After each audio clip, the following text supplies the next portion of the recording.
Hi there, YouTube. Welcome to Stratosphere Studio. I'm your host, Bill Whittle. Let's go over and bring our friends in on Twitch here.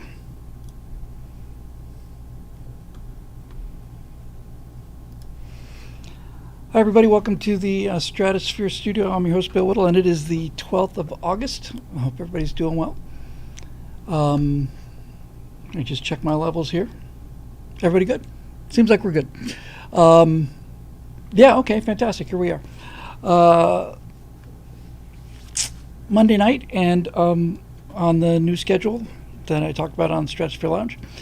Today was my continues to be my things to come day, so I've been working on that first script. I think for those of you who may not have caught it, there's so I've got basically was going to be 3, but now it's 4 new shows in production, which I know sounds absurd, but I've been talking about them for a long time, and they're actually getting done now. Thanks again to my friend Phil Trick, who basically, and his wife Bobby, who laid out a little rope for me to follow out of this maze here in terms of getting work done.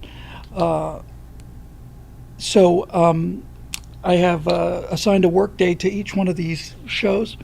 The new show, which I decided to take advantage of because we only get an opportunity like this every 4 years when we're leading up to the election. So some of you may have seen it already. I did the first episode of How to Beat Harris, which I am overall generally pretty happy with. It's a little stiffer than I usually like because I'm reading the script off of the screen in front of me. But I think in the future I'll probably I read it through aloud maybe 4 or 5 times, so I got more familiar with it.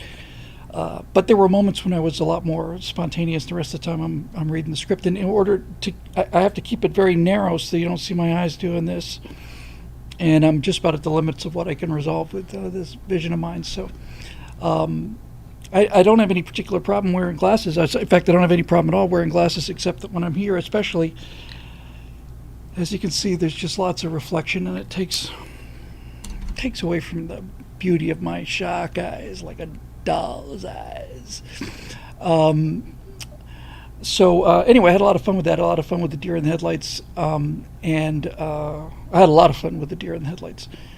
That was that was AI generated. Took a lot of effort, but it was deer facing headlights with a shocked look of surprise, jaw hanging open, and there's just something about the bug-eyed rendering of that thing just made me laugh.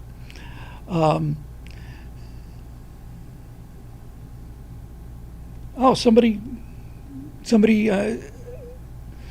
said Trump's new ads took your exact advice that they played that video of Kamala Harris's harassment being called a leftist.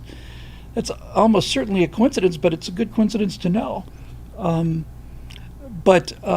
Yeah, that was fun. And then I'm certainly not the person to come up with the blue screen of death punk sound, but I've seen it applied many times before. But it actually is, I thought it was really funny. And then hello everybody who's checking in from all around the world, including Central Texas, remote areas like Central Texas. Hello, Central Texas. So I was overall pretty happy with that, and I'm going to be doing one of those a week for the next 13 weeks, next 12 weeks, I guess. We had 13 weeks on the schedule. I've gotten pretty much the first script done for things to come, and just to give you guys, since this is our entertainment show, just to give you guys kind of an update on the look of all these things. Things to come is going to be by far the most produced of the shows, because I think it's got the longest shelf life. And I saw on Facebook, I don't spend a lot of time on Facebook, but they know what to show me. That's why we're in the kind of mess we're in. And there's a company that's put out a lot of these video special effects, and they're really great because you just drag them and drop them in. They're already keyed in, so they're like keyed in explosions and things like that. So you can basically just drag it into the frame, scale it down, and all the rest of it. So for things to come, I kind of going to be, in this sort of post-apocalyptic environment, and always going to have that one little star in the frame, just that one little star in the frame. That little light in the sky to remind people that there's always light at the end of the tunnel, because I don't want this to be a complete downer. A lot's going to depend on what happens to the election in 2024, whether or not we're going to get a hard landing or a soft landing. But in any event, the problems that are out there and things to come aren't going to go away if Trump is elected. Those problems are.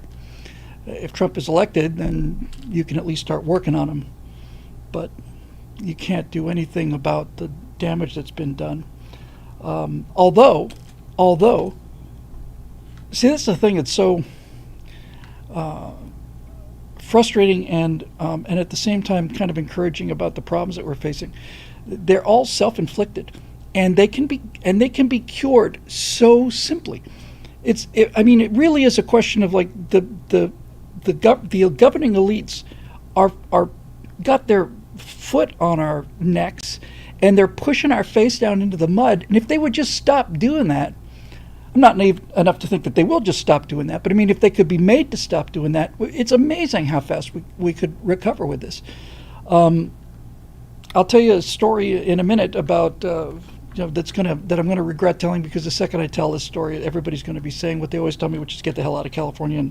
And I certainly get I get it, and I appreciate where it comes from in terms of people's concern. But I'll get to that in a second.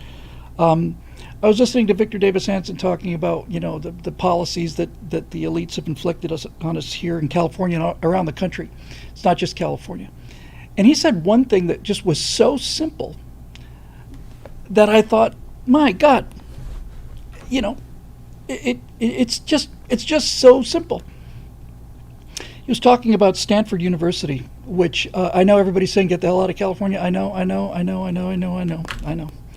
I've got a lease here. I'm committed for a little while longer anyway at the studio, and I'm excited about the stuff we're going to be doing. So it's not going to happen anytime soon. However, he was talking about Stanford University, and he said he was talking to some of the staff members there, and he said that Stanford had the kind of reputation. He said the number of people that get a perfect score on the SAT, perfect 1600, I think he said that was 1% of 1% of the people that take the SAT get a perfect score. And Stanford has had the kind of reputation, plus being in California, which used to mean something in terms of attractive instead of repulsive. He said, but 15, 20 years ago, they would just get, and they still get, applications for admission to Stanford University from people who get a perfect score on the SATs. And he said, talk to a couple people who are administrators or professors at Stanford. Just, I hope you're sitting down for this. He said that Stanford turns away 70% of the applicants that have a perfect score on their SATs get turned away. 70% get turned away because of the DEI requirements for having a campus that looks more like, the homeless camp downtown. 70% of the people with perfect scores applying to Stanford. These are the kind of people who genuinely should be going to four-year colleges, because they'll go on to be research assistants, and engineers need an actual education, scientists and so on. But they turn away 70% of the perfect scores so that they can meet their diversity and inclusion quotas, and you just can't run a technological society like this forever. I did listen to it again. A different Victor Davis Hanson thing on the way into work. He was just talking about what the elites have done to California. and how much of it is, is just self-inflicted. And he said something that's interesting that's kind of related to things to come, which is why I bring it up. He said up until about 2 years ago, the elites were protected by their money. For example, he said that in the Central Valley where he lives, he's a farmer. He says you can go to a Walmart and temperatures reach 106 degrees out there in the summertime. He says you can go to Walmart and the Walmart is crowded and the people are not there to buy anything. They're there for the air conditioning because they can't afford the 35 cents per kilowatt hour or whatever it is in terms of electricity in California, because we don't generate our own power, and this is not an accident. And so what's clear to me is, and this is what's interesting and how it affects things to come, is up until about 2 years ago, the elites could vote for these policies, partially because they didn't want California to get any more crowded, but mostly just out of a sheer kind of an aristocratic snottiness. In other words, if you're working for Facebook or Google, you're making enough money so that you're not going to have to go to Walmart to get your free air conditioning. But he said in the last 2 years, the situation has collapsed so much that the money no longer protects the elites. He listed the example of people now following people home from shopping sprees in Beverly Hills, or they go out to Beverly Hills for a nice dinner at Mastro's or something like that, and then they get followed home and they get mugged at home or killed at home. And basically he said it's starting to get to the point now where he said essentially if you destroy civilization, sooner or later it's going to catch up with you. And we're at the point now in California where the elites, this is really a breaking point. I'm telling you, this is really important. And probably more of a topic for Thursday, but here we are. He basically said that it's getting to the point where your money no longer protects you from the dysfunction. And that actually is one of the few things that has a power to actually at least somewhat mitigate things. So now for my horror story. So I live in a nice section of the valley. I don't live in the super deluxe sections of LA, but it's a nice middle class neighborhood. And if you saw my 4th of July thing, it's just a little, several block by several block postage stamp size piece of America here in the middle of Babylon, and we like it a lot. And we've got real patriotic neighborhood, and everybody's flying the flags and stuff. So we really are like a little outpost, like a little colony. I'm not saying that it's conservative, I'm just saying it's not nuts. Although it's certainly more conservative than stuff over the hill. When was it? I think it was Friday night. No, it was Saturday, maybe. I actually don't remember. 3 or 4 nights ago.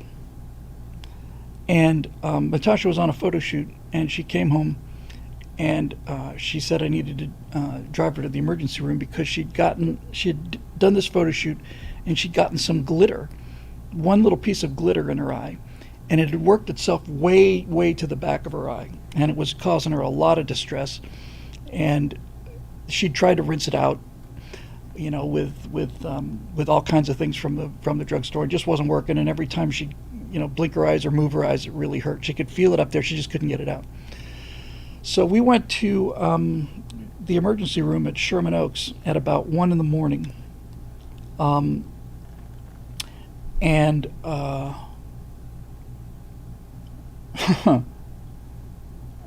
it was,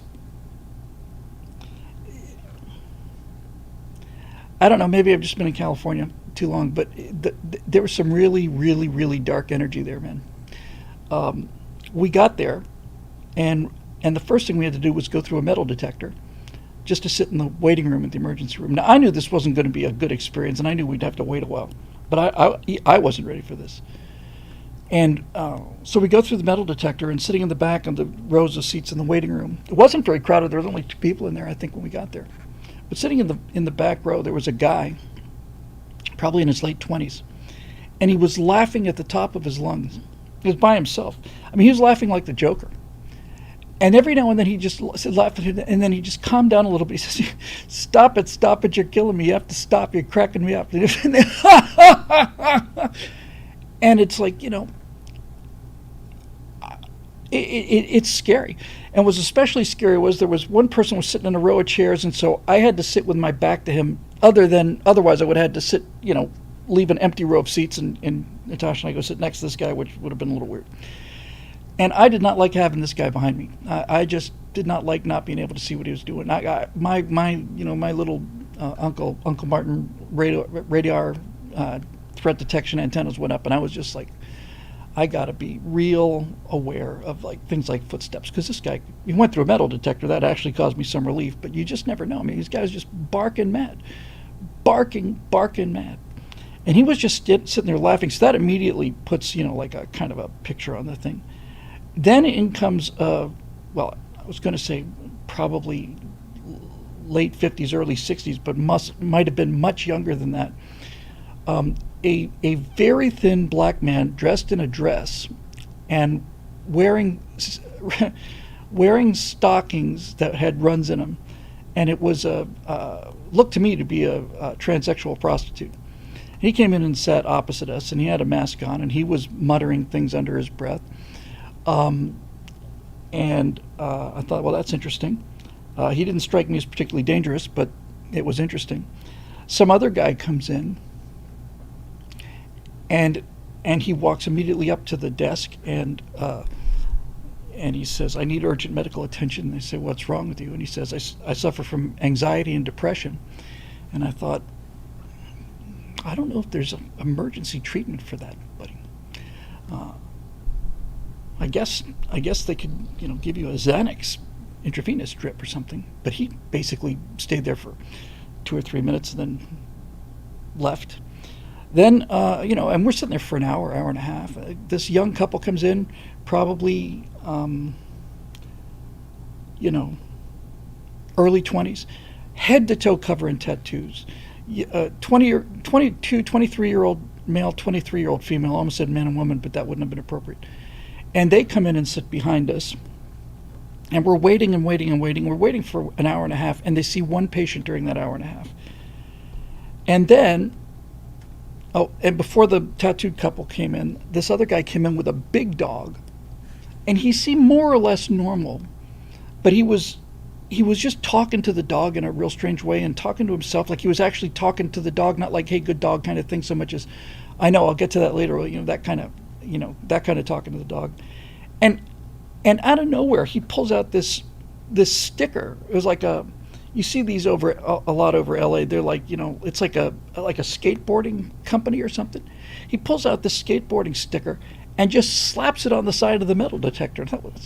That's different and interesting. Anyway, we're there for about an hour and a half, and Natasha's in, a lot of discomfort. And the next thing you know, from behind us, we start to hear these retching sounds from the girl who's probably having an overdose. And at that point, we decided that we were going to head for the hills. So we just didn't say anything. Just got up and walked out of there. The next day, you may not be surprised to know that virtually all of the doctors that I've been, I don't have a lot of doctors to deal with, but the ones that I do deal with, almost exclusively Russian. Now, part of that obviously is because of my Russian wife, and she gets to talk to them in her native language, and that's helpful for her when she's, trying to express, symptoms and things like that.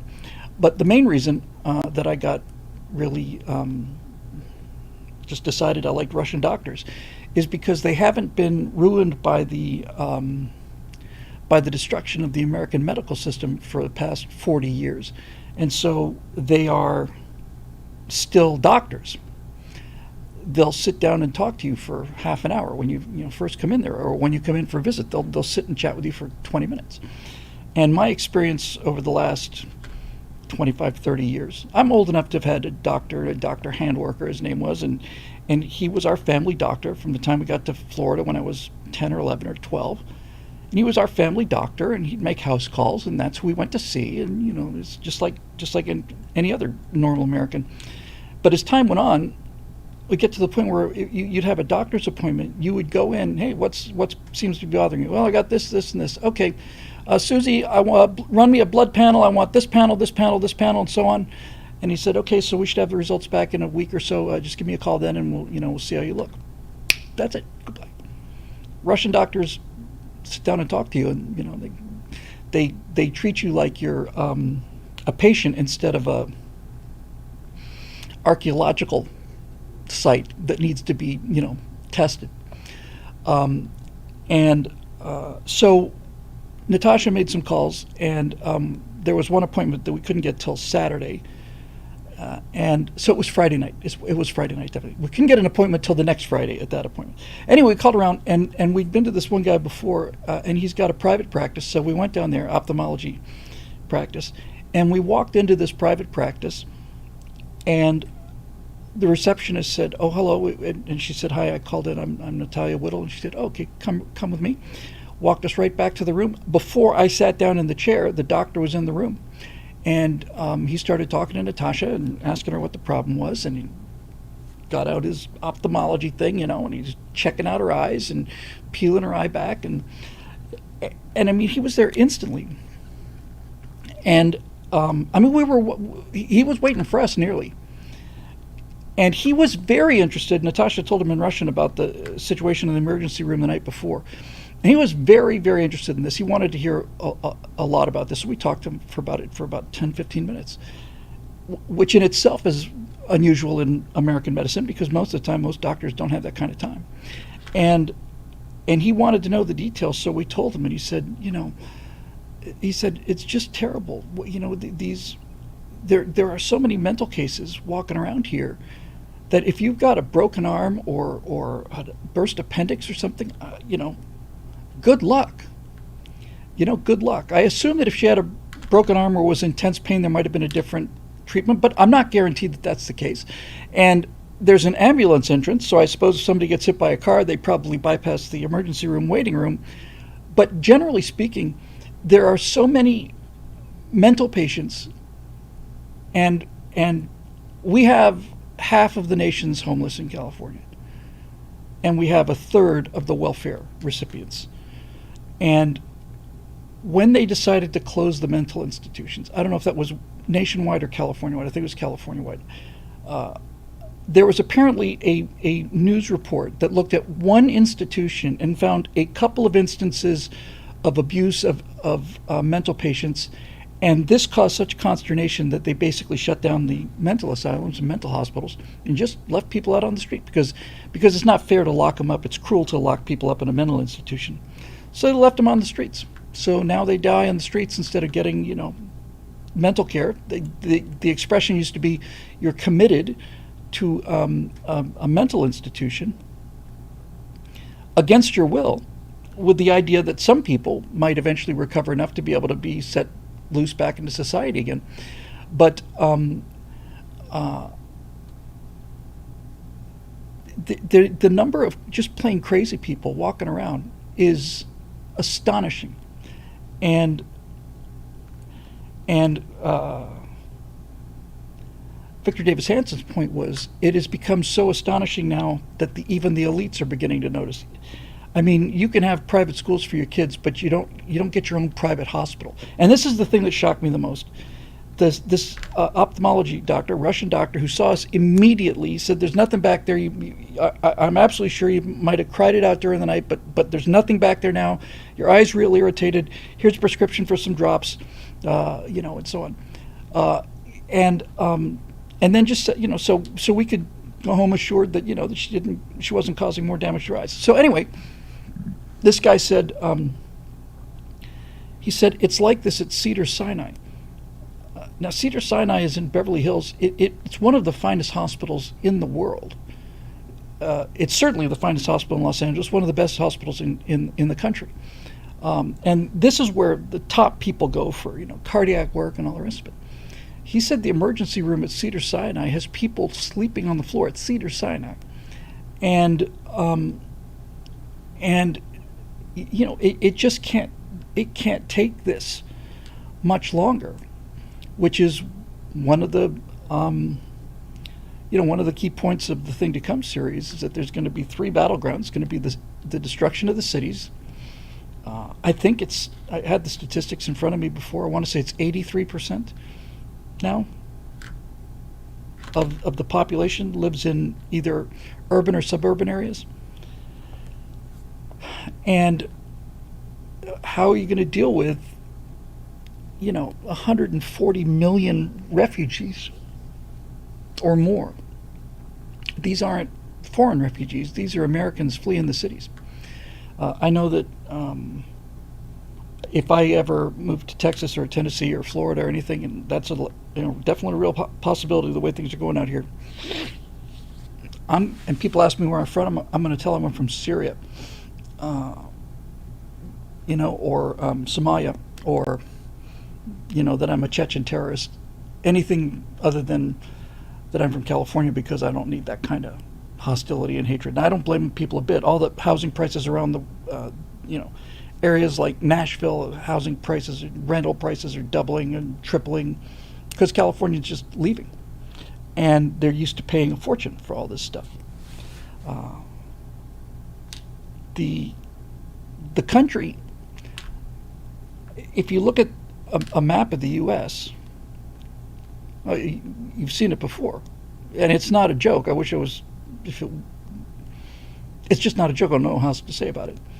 But if you look at how people vote in terms of like the counties, or even on a finer resolution than that, you see that the whole country is red with blue ink stains around the cities, and that's where the problems are, and that's what's going to go down. The huge center of the country functions pretty well, but the pathology of these cities and the elites.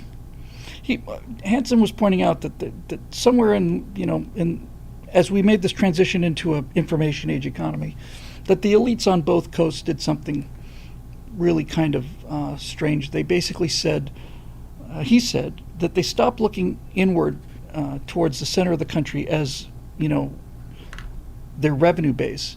They stopped looking at 200-300 million people inside the country, and that these two elites down the coast, that on the East Coast they started looking to Europe and the European Union, and on the West Coast they started looking towards Japan and later China, and realized that they didn't have a market of 300 million people anymore. Now they had a 7 billion person market. And once the money started coming in from overseas into these two coasts, those people stayed rich and got richer, while the center of the country got bupkis. And his entire point is that up until very recently, in California anyway, they can afford things like crazy high gas prices and crazy high electricity prices. It's not a problem if you're making, millions of dollars a year. It's not a problem if you're making hundreds of thousands of dollars a year.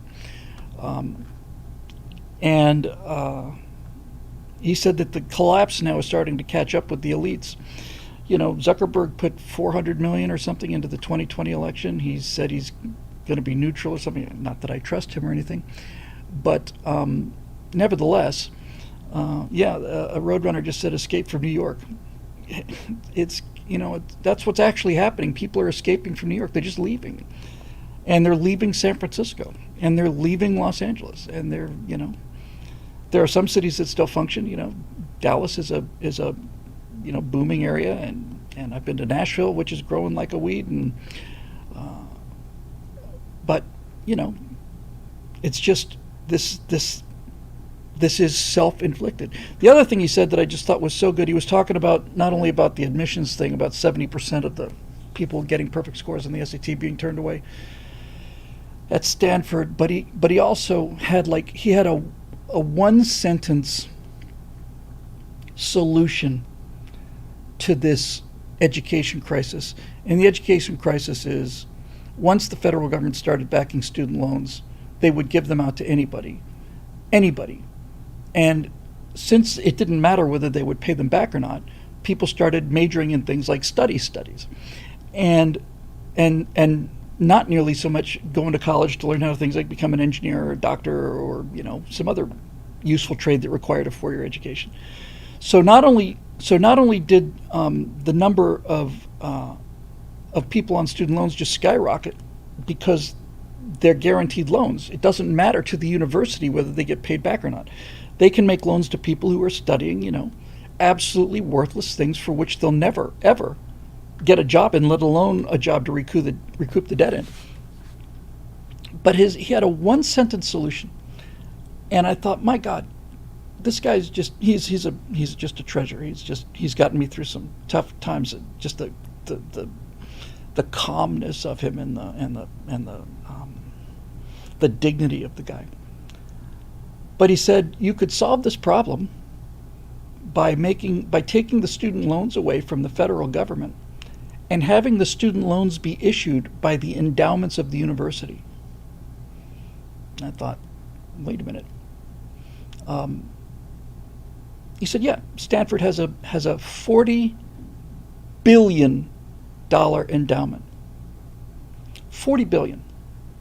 He said if you were to make the loans out of the endowment, then all of a sudden the university would have a vested interest in, number one, having their students graduate, number two, having them graduate with an education, and number three, having them graduate with an education that would give them enough income to pay the loans back into their own pockets.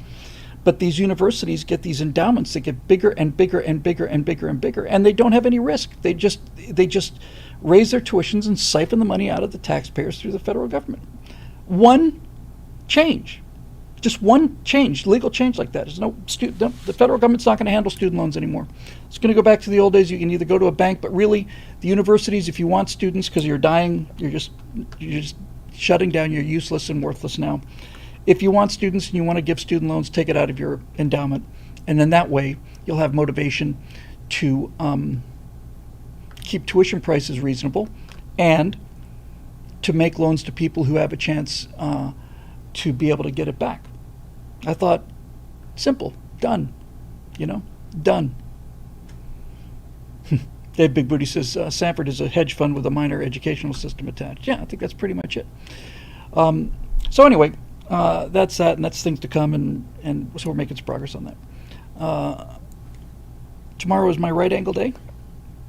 I'm going to record them and then edit them and schedule them. It's going to take all day to edit and post all of them, but I'll be done with that on Tuesday, and then I get to work on Mace Mattingly and story mechanics and that other stuff. We did a test, Phil and I, on software for story mechanics. So when I interview celebrities on the webcam, you could just record the Zoom call, but then you've got, pretty crummy sound, and you've only got what's showing up on the screen, and, the quality's not good, and I don't like Zoom anyway. And so there's video conferencing software out there, or it's streaming software. Basically what it does is, I would be talking to somebody the way I'm talking to you now, and when I tested it with Phil, the resolution went way down, and he was getting skipping. But the audio was good. I was able to hear him.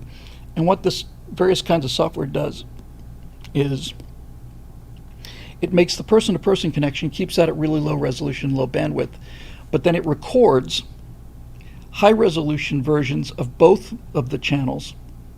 And when the interview is over, those get uploaded to the cloud, and then I get a picture file and a sound file, and I get a text transcription of the entire interview. So when I was talking with Phil, it was pretty choppy.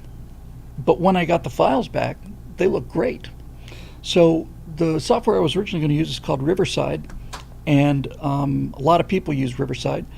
And then I did an interview with somebody who was using this software, and I said, are we using Riverside here? He said, no, we're using Zencastr. I said, how do you like it? He said, well, Riverside, looks good and was good, but we just had a lot of technical problems with the thing being out of sync and, and stuff like that. And I said, well, I don't want that. And so I saw a bunch of comparisons to Riverside and Zencastr. They said, I think that Riverside runs into problems. They said, in order to use it, you've got to use Chrome. And this is the thing about talking with celebrities and things, is I cannot ask them to do anything other than their time. I can't ask them for anything other than their time. So it's got to be unbelievably user-friendly on the interviewee's end. And sure enough, I set up the Zencaster. I entered Phil's email address. I clicked an invite. Took a little while for it to get there, 4 or 5 minutes or something. He checks into the lobby, and you can see that the thing's doing like a diagnostic on Phil's end. And next thing you know, there he is. I click on it. Boom. I'm talking to him. I asked him whether it was tough on his end. He said nope. It just got an email invitation with the link. I clicked on the link, put me in the lobby, and next thing you know, you click on it and off we go. So then when the interview was over, I downloaded, it was a half hour talk, just wasn't an interview, we're just chatting. And I downloaded, 4 files, a half an hour file of Phil's audio and video at high resolution, my audio and video at high resolution. And yes, as Phil Trick, well, Phil's right there. It's so simple, even an engineer can do it. And I thought, we were going to do a Riverside test, but I don't even see any point in doing it because I've heard they have some technical issues, and I thought the Zencaster worked really, really well. And it was real simple. And most importantly, Phil wasn't using Chrome, because I can't very well call John Voight and say, do you have Chrome installed, and could you install it for me? I just can't do that. So we did that work on story mechanics. That was a big step, and we'll probably do one more test of it, just to see if that it's that's not just a one-off. But I was well, can a celebrity do it? I think so, Gummins. I think even a celebrity could do it. We're going to find out with Mike Rowe. I think even Mike can do it. But it'll be fun. So it was really painless, and I was real pleased and real happy with the results. So that was a nice test. And then I'm especially looking forward to getting back to Major Mace Mattingly. David Booty wants to know if there's any chance I could actually get Clint Eastwood. There is a non-zero chance. In fact, I would say there is a non-trivial chance. Although God knows he's in his 90s now. Tom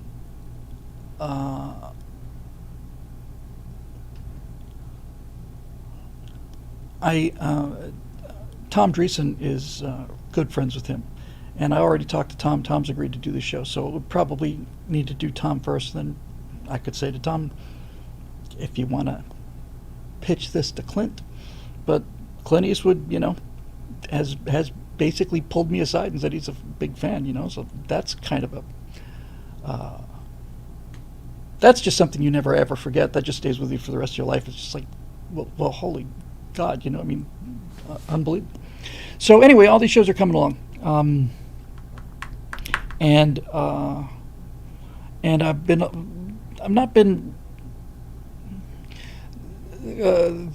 beating Kamala Harris is doing better than a right angle, but it's not doing nearly as well as the bye-bye thing, because that was within 3 or 4 hours of the news cycle.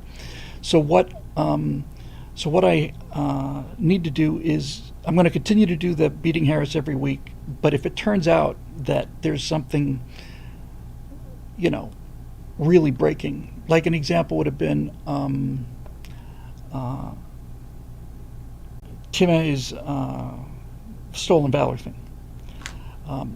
But I'll have plenty of opportunities to do that in the future. The main thing is to get it out fast. And since it's me just sitting here like this, it's really just a question of writing the script and getting out the door. So yes, somebody says, as Bill mentioned, has the schedule helped him a lot? Yes, it has helped me enormously, and mostly it's helped me psychologically. So that's always kind of fun. And I want to get on Mattingly, Major Mace Mattingly, real bad. I missed being away from the sci-fi, and I'm looking forward to getting back to that. And like I said, it's a scale tech demo trial run for the colonies, and I got back to looking at 3D assets again, and I was like, oh man, I can't wait. That's a civilization changer. I just believe in it so much. So anyway, the thing will be to, we still have problems with the back end on the website. We're working on those, but if we can get the membership numbers back up, then we can start hiring some people and also start looking at crowdfunding. I need to talk to people who have done that before. Um, I'd gotten to know Dallas Jenkins pretty well for a couple years. It's been almost 10 years now. But Dallas is the guy who, is just made an incredible success with Angel Studios and stuff, and he might be interested. But if we'll crowdfund the thing. I have no worries about that. I really feel like the colonies is it's just we start the show with prior to recording, we start with the last thing we do. We do a pre-roll of old TV series that I used to watch as a kid, and the last thing we do is the opening to the original Star Trek show. And I've seen a bunch of clips from the original series just on YouTube and stuff every now and then. And the older I get, the better I like that show. The less and less of it is like, oh, cool, the Enterprise, cool phasers, and even some of the storylines were obviously pretty hackneyed. But the older I get, the better I like the interaction between those characters, especially the three main characters. I just saw a little clip of a scene with McCoy and Spock in one of the corridors, and I just thought, this is just really, really good. It makes me feel good, and I'd like to have, I'd like it if there were like Captain Kirks, more, too many Spocks, not enough Kirks. So anyway, I just think this thing's going to really appeal to people with a working class mindset, because the Pioneer story is really, at least as I've got it in my mind now, it's certainly the one I've developed the most. Although the naval battle stuff is great, all of those 5 storylines are really interesting. But this guy's he's a glorified plumber. He's a hydrologist. He gets water out of the ground for people, and I don't know. I'm just super jazzed about it. So it's good to be getting back to those things. I think at this point we will march over to the forum and see what the questions are for today. But yes, this new schedule is helping a lot, and I'm already getting a lot done. And I'm taking, Jordan Peterson's advice, and before I leave the house in the morning, make my bed, and I do all those things there. So I start off with little tiny accomplishments, but there's something to be said for that. A lot to be said for that, actually. So structure is good, and I just didn't know how to structure the structure. And now that I got some help on that, it's been great. So let's see what we got here. Come on.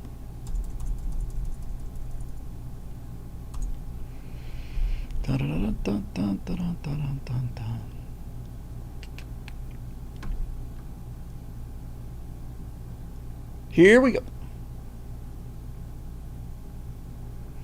Who is that masked man?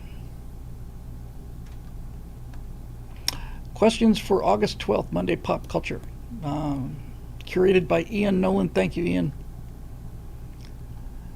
It's coming through now, Con. Okay, let's see what we got. Just rolling down the roster. We got Ian Nolan. We got a Ray Juarez. We got a Marusha Dark. Another Marusha Dark. We got Roadrunner. We got Guy Balo. We got Eric Blake. We got George Freeland. We can get through those, I think. So again, thank you, Ian, for setting that up and running the rules here. And let's dive right in, shall we?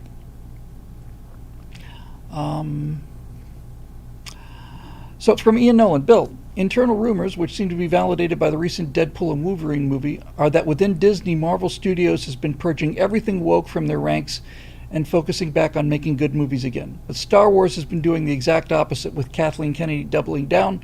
So Disney may survive, but it does look like Star Wars is truly dead and gone. I completely agree. That woman, well, I was going to say she's cost Disney $2.7 billion in terms of what they paid for Star Wars versus what they got back for it. But she's not just destroyed Star Wars, she's destroyed a cultural institution. Other people have destroyed Star Trek, and for the same reason, just say that it went woke. It's like meaningless sentence now. Basically, what happened was you took all of the fun out of things, you took all of the adventure out of things, you took all the simple, important thing about it is the reason you destroyed Star Wars and Star Trek is you took the story out of it. You just use this hour now as a means of preaching your ridiculous political philosophy that nobody wants to hear, let alone see. People are just not interested. And so yeah, I think there's a chance that Disney might recover. It'll make Eric Blake very happy. And I did hear about a purge of all this wokeness. It sure took them long enough. I believe Star Wars is probably irreparably damaged. I've just had the number of fans that I've heard who just, you love the show, and then you're a little surprised, and then you're alarmed, and then after you're alarmed, you're dismayed, and after you're dismayed, you're angry, and after you're angry, you're bitter, and after you're bitter, you don't care. And that's kind of where most of the Star Wars fans are now. They just don't care. It's like I'm over it. You're putting crap on a plate and serving it to us, and then when we tell you we don't like it, you call us racists and homophobes and misogynists and all the rest of it. That's the official studio position, so you can kiss my butt. He goes on to say, on an entirely different topic, there was prophecy from multiple people that detailed the exact details of the Trump assassination months and even years in advance, and using the same and similar prophecies to say that this fall is going to be even more surprising than usual, warning there's also a lot of false prophecy out there too. God is calling Americans, and especially American Christians, to wake up and get serious with their faith, so I'm urging you and all who see this, please start earnestly and regularly praying, reading the Bible, and seeking out churches that show the true living faith. Well, here's what I have to say about that, Ian. Thank you. That's what I have to say about that. I've always felt that. Even when I spent, the majority of my life being a kind of a materialist, I always felt, and I had some great examples early on, person of Phil and Bobby and other examples from just really changed my life and gave me examples of something to look up to, and it took me a long time to get the intellectual part of it down, because I was like most people, I was just possessed by the awesomeness of my own intellect. I was just completely smitten with how damn smart I was, and that led to some bad juju, and after a mere 30 or 40 years, life was able to beat the stupid out of me, and I started realizing that some of the smartest people I knew, as well as certainly the best people I knew, had a fundamental religious and spiritual core to them, and that a lot of the people who I knew, who were some of the worst people I knew, didn't. So, yeah, it's taken me 10 or 15 years, but I mean, I get it now. And so anyway, whenever somebody would say something like that to me, I'd always say thank you, because I know where it's coming from, and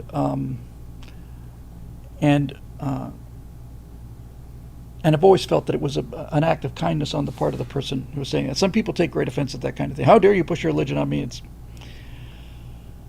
We're doing it out of love and affection. It's not an assault. It's a lifeline. As far as the prophecy thing goes, I don't know about prophecy. Somebody, I think it was on the Thursday show, said, "What do you think the October surprise is going to be?" And I said, "What could possibly surprise me?" I mean, it's just hard to imagine being surprised by anything anymore. This has been, I mean, what could possibly happen that would surprise me? Last minute switch of the candidates, an assassination attempt. What on earth is left to do? Although every time you dare Mother Nature or cosmic forces to When you're convinced that you've seen the show, you find out now there's always more show to come. But anyway, there's that. So thank you for that, and I really appreciate it. And I'm going to interrupt the questions here because there was one thing actually. It's going to take a couple minutes that I didn't talk about, and it's story night, so I talk mostly about politics. So let me go back to this, and I'll keep the questions up, and I'll get to all of them. I promise. Every now and then, I'll find a history book, and I'll like it'll be so well written that I'll just go in and I'll read everything else that writer wrote. And I did that with James Horne Fisher. I read Last Stand of the Tin Can Sailors about Taffy 3, and then I read every book he wrote. And to my astonishment, he died a couple years ago at age mid-40s or late 40s or something, which was rough. But I read everything he wrote. I'll make sure I get the name right. So I was looking for something to read in my voluminous spare time, and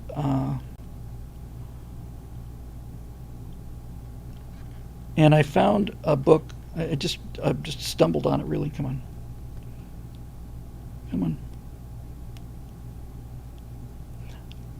There we go. Yeah. About a book was called In the Heart of the Sea, which they made into a movie, and the movie was not very good. But it was a true story of the whaling ship Essex that got rammed by a sperm whale out in the middle of the Pacific Ocean, and was the basis for Herman Melville's Moby Dick. And so it was a book called, like I said, In the Heart of the Sea by Nathaniel Philbrick. That was really well written, and it's one of those true tales of survival where they're at sea for 3.5 months, and just cannibalism and all of this other stuff that just has it's just irresistible to me, because I'm fascinated with how people behave, and when they're in most extreme situations is most interesting. And I'd just gotten off of reading about the Franklin expedition and the Terror and Erebus and the lost Franklin expedition and 150 guys stuck on the ice, and it's just interesting to me, fascinating to me, in fact. So I really liked the way this guy wrote, and after I read In the Heart of the Sea, I realized he wrote a book called Mayflower. So I read that. And that's about the Pilgrims and the Plymouth colony, and there was a hunk of American history that I just knew nothing about. I mean, if you think about like the American founding story, the history of the country, you think, okay, the Pilgrims came over, and I had made the assumption that they were kind of like the first ones here, but obviously they weren't. There was a colony in Jamestown, and there'd been trade up and down the coast and stuff, so it wasn't like they were the first people to sight America. But they started this colony, and half of them were Pilgrims and puritanical sect, and the other half were not. And 100 and some people came ashore, and half of them died during the first winter. Half. And then they actually got into relationships with the local tribes, and this guy goes into incredible detail about the various Indian nations that were here when the Pilgrims arrived, and how the Pilgrims befriended this one chief who was a chief of a relatively small tribe that used to be a bigger tribe. And he talks about how smallpox had come into the Indian population and killed something like 90%. In the Black Plague in Europe, it was probably 35-40%. But 90%. They found all of these abandoned villages, and it just wiped them out. Anyway, so it's all about these relationships with this tribal leader, and then with his son, and this tribal leader's sons got Christianized names. I want to say one of them was Alexander, and I think the second son was Philip. And they referred to him as King Philip. And there's a whole section of American history called King Philip's War that I had never, ever heard of. I had thought that the Pilgrims landed, and then the next thing you know, there's the Tea Party, and then there's Lexington and Concord, and then there's the Declaration of Independence, and then, here we are. But there's 150 years there where, boom. And King Philip's War was a war that was aggravated by the Pilgrims, but also by the ambition of young warriors on the part of this one particular tribe. And then the next thing you know, these colonies are at war with the Indians, and they're taking 30% casualties. And this thing just went on and on and on.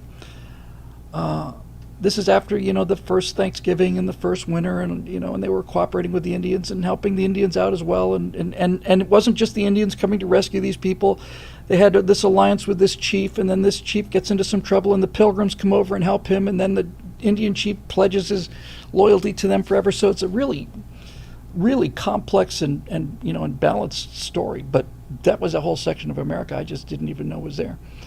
Then he wrote a book called Last Stand, about Custer's Last Stand, so I got into that. It's always been interesting to me, again, these desperate situations, and I learned a lot about that battle, and Reno, and how Reno began the attack and then stopped the attack, and he was roaring drunk, and Custer's off in the hills someplace, and that whole thing. And then I just kept going, and then he's written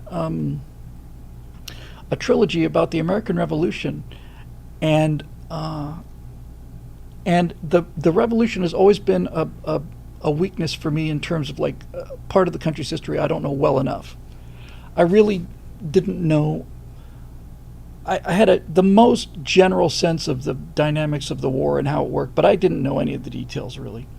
And he's written a 3-part trilogy about the American Revolution. So I read the first book, Bunker Hill, which is about the early days of the Revolution, and the Lexington and Concord, and by the way, everybody's heard of USS Lexington, and in the second book I learned about the Battle of Saratoga. There's USS Saratoga.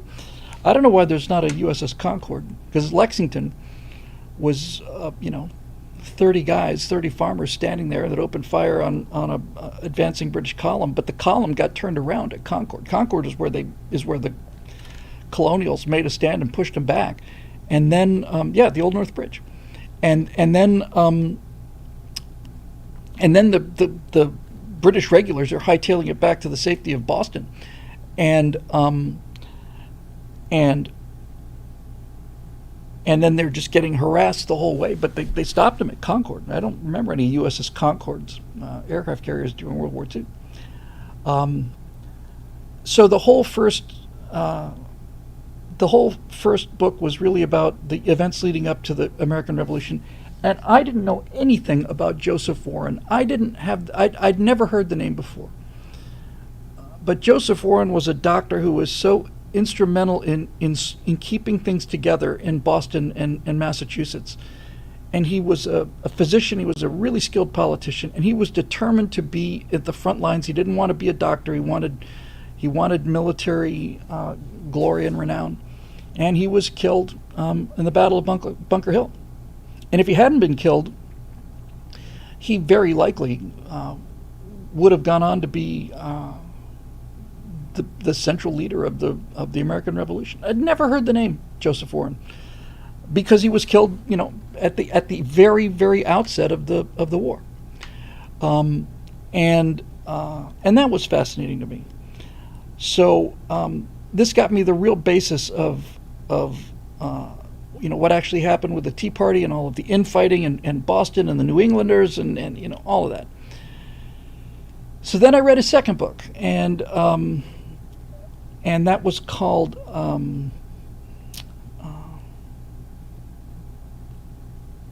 Ambitious.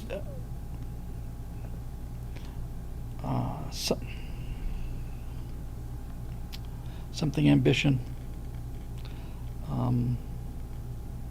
Valiant Ambition. I think Valiant Ambition.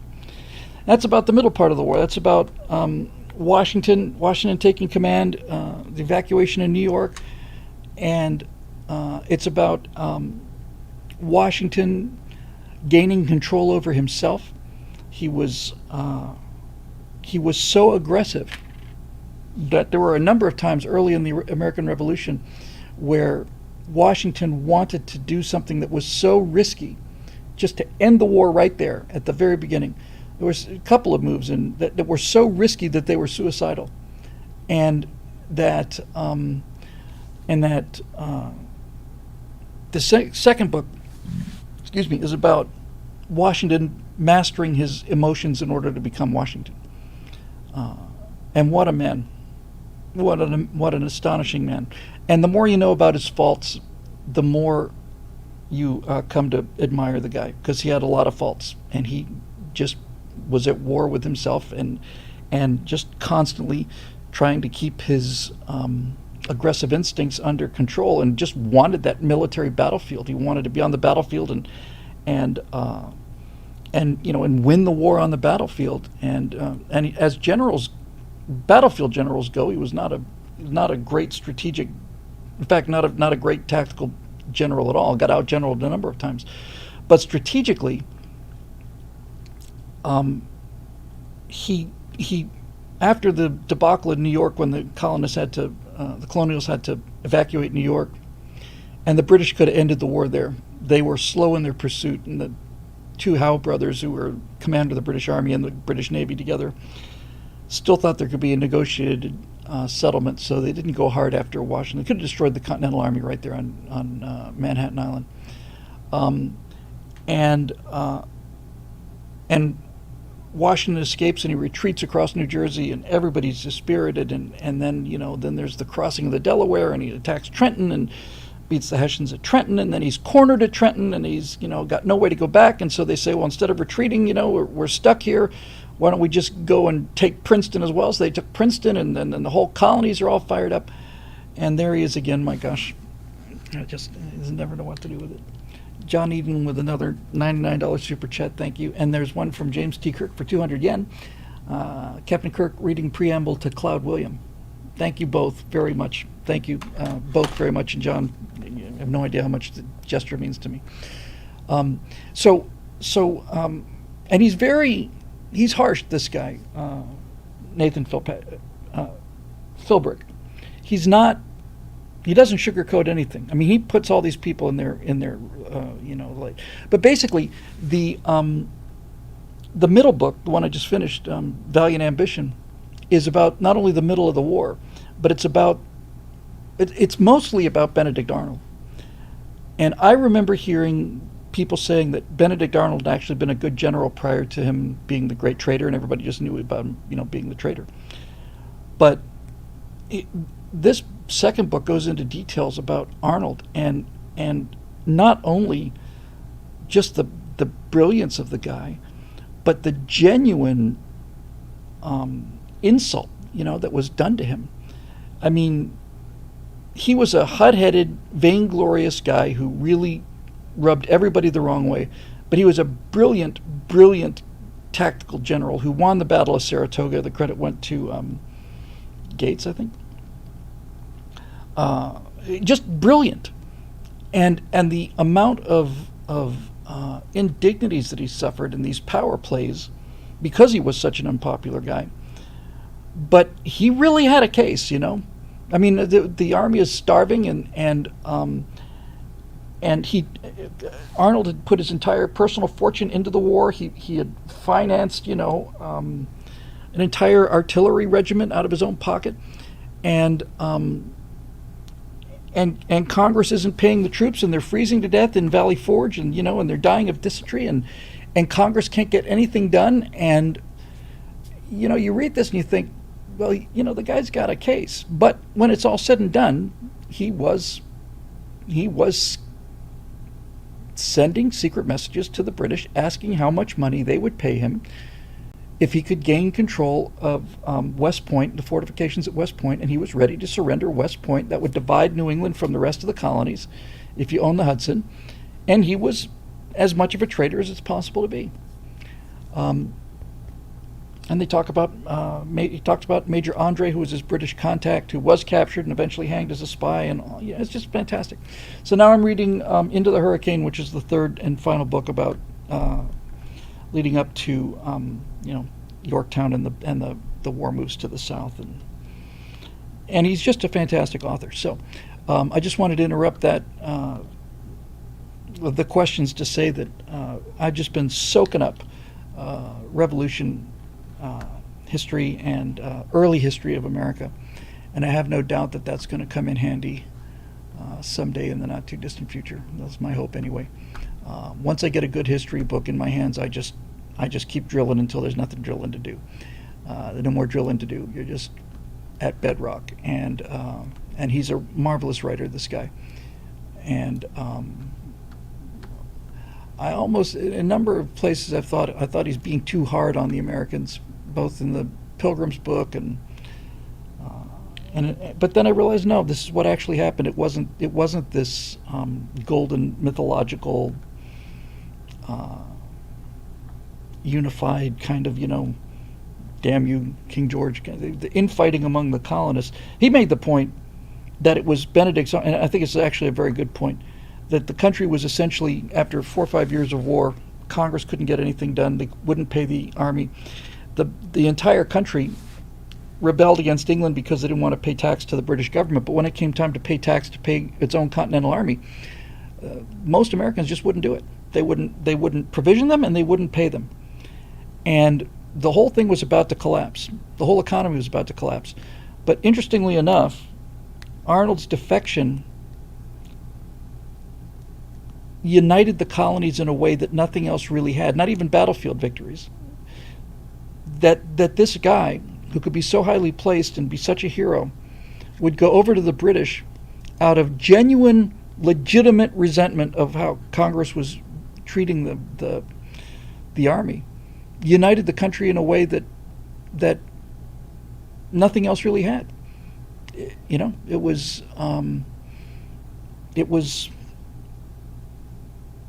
it might have saved the nation, because if he hadn't defected, we very well may have talked ourselves into losing. Once Benedict Arnold showed people what will happen if they don't continue to support the army and support the the troops, then they were in real trouble. They're in real trouble. So anyway, that's it. Moving back onto the questions with Ray Juarez. Hey, Bill. Hey, Ray. No real question with this one, just a suggestion. Reach out to Pirate Software on YouTube or Twitch about the fact that the channel seems to have been cranked way down. He had a problem with YouTube not showing any of his videos to people who were not subscribed. He also seemed like a good guy to talk to for improving things on the stream side as well as on the YouTube side. He seems to value honesty, so I should probably come right out of the gate that you are a conservative commentator. I don't think he'll care. He very much seems to be in the let people do what they want without hurting somebody else camp. And here's a link. Above is a long YouTube video and has one section that mentions YouTube blocking his videos. And I think we got this link before, and I wasn't able to watch it.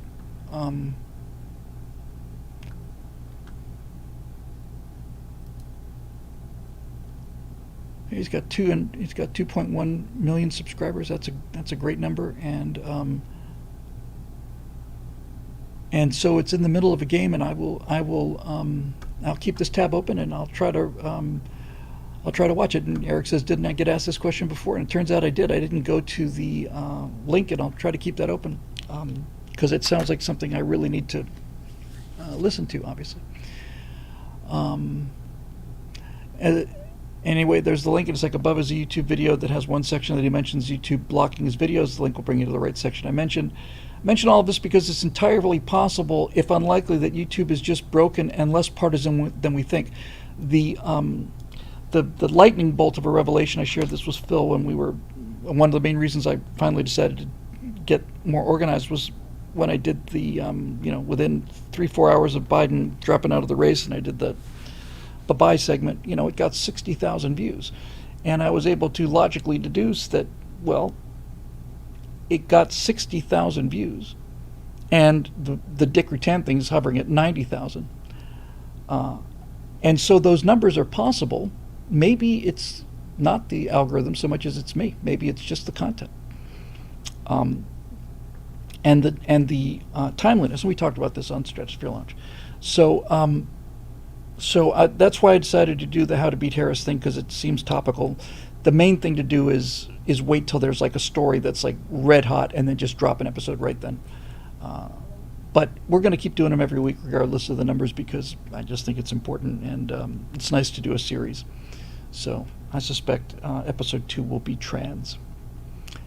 I think trans is the next one.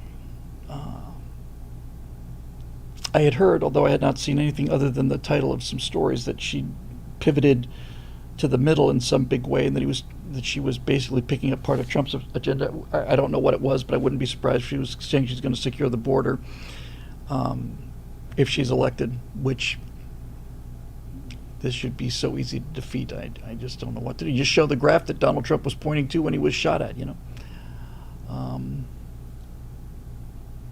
And then here's a link from Marusha. Here's a 1-minute video for you, help from also from Pirate Software. Let me see.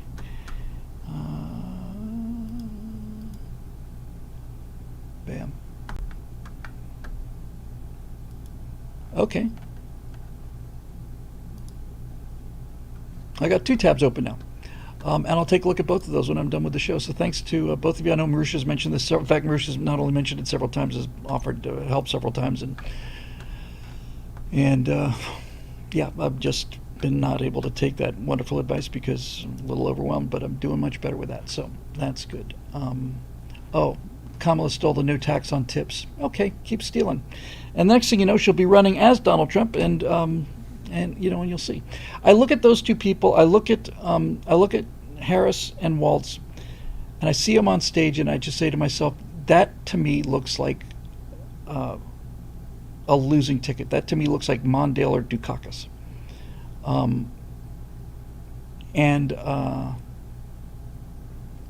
don't know. I've been well, there's so many things that are up in the air. We'll just see.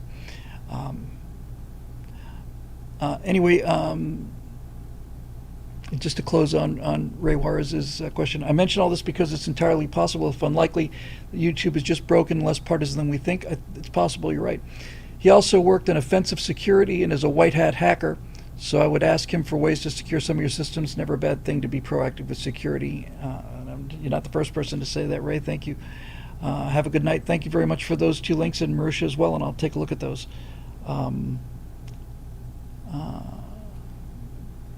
And we'll see where those things go. So we got a couple of Marusha Darks here, and we'll do both of them because we've got the time. I have to put my cogitation spectacles on. Topic, weird. Following your hypothesis last week that the term weird might be coded language for pedophile creep or some other subtle insinuation with regards to J.D. Vance, I wasn't referring specifically to Vance. I've been hearing Gen Zers use the word weird like against policemen. Like, you guys are just weird. You're weird. Why are you arresting me? That's just so weird. It's not the word I would use. I decided to do some digging. After pouring through 20 pages of Urban Dictionary, the place you go to learn the latest slang, I couldn't find any such connection. Closest I found was that it could mean drunk or high, which seems like it had applied to Kamala connection. I'm sorry, that it applied to more than Vance. So was the case of the leftists always project? That usage at least makes sense in the context of these body cam videos you mentioned, as drunk people will sometimes assert, I'm drunk, I'm not drunk, you are. Now, weird has been used, I've seen it among many, several, a dozen at least, instances where Gen Zers were using that term in a way to represent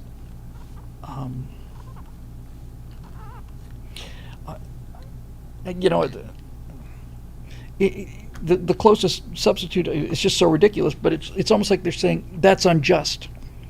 That's really unjust. That's not fair. That's just unfair. It's weird.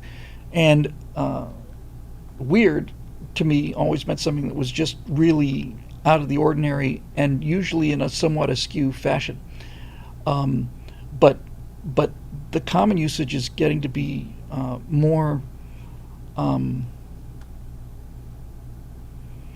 like if you don't let me have my way, that's weird. It's just weird that you're arresting me, and you guys, you're weird, and it's definitely different than the way that most of us would use the word weird. We wouldn't use weird in that example. Anyway, she goes on. He or she goes on. A few rare instances buried way at the bottom of the list suggest stuff like kinky, horny, or one's weird uncle, but all of those seem to be major stretches compared to what you're suggesting.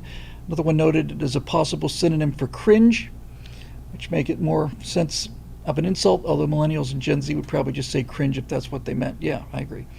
About 90% of the entries were all more or less what you'd expect the term to mean about uncommon, strange, or awkward. Insert tangent about the evolution of the term queer, which also meant weird before it was a sexual identity. Let me just pause there and say that homosexual movement has appropriated and nullified two of the most useful words of the English language, and one of them is queer and the other one is gay. Those were incredibly valuable words that there is no substitute for. If you would say that something was queer, that would mean that something is off. Something's not right, and it's not right in an unpleasant way. It's not just different; it's queer. There's just something wrong about it. And gay used to mean just vibrantly happy. You'll have a gay old time. With the Flintstones, and both of those terms now are simply been so appropriated that you simply can't use them in their original terms anymore because it just sounds weird or queer or gay.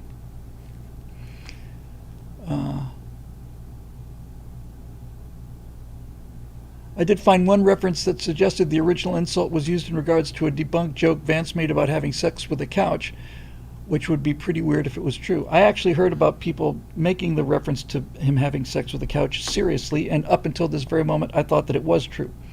I didn't know that that was a lie. I don't know exactly how you'd pull that off. I imagine it'd be something like American Pie fashion, but that's just me speculating. I didn't spend a lot of time thinking about it. Scott Adams used to say of Donald Trump that a lot of his insults had staying power and were good persuasion because they were visual and invoked some form of imagery or had good percussion, meaning they flowed well. Crooked Hillary, Sleepy Joe, Lion Ted, Little Rocket Man, etc. Versus ones like Ron Sanctimonious that fell flat. Absolutely, yeah, and those are great examples. Ron DeSanctimonious, I think he would say, just didn't work. But wasn't it little Marco Rubio?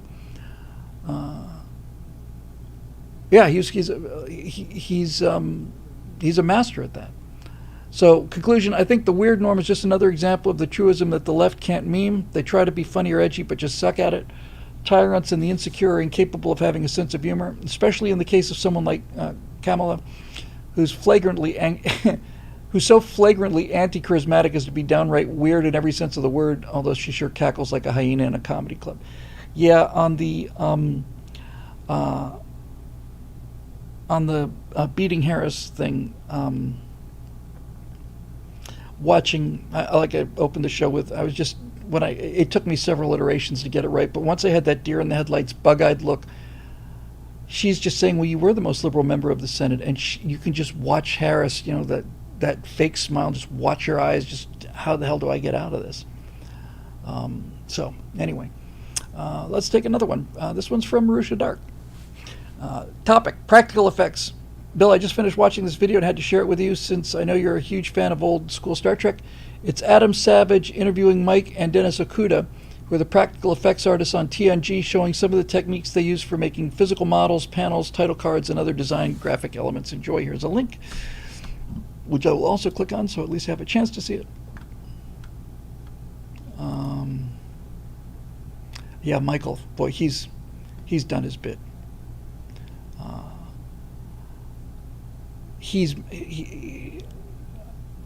I don't even, somebody's top comment here was Star Trek wouldn't be Star Trek without the Okudas.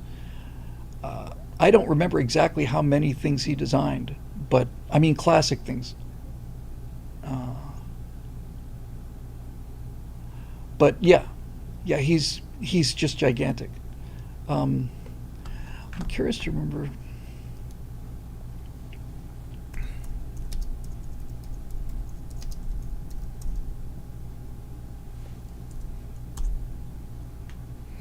Yeah, well, it's a simple enough mistake, I guess, to make for one of the Westerners.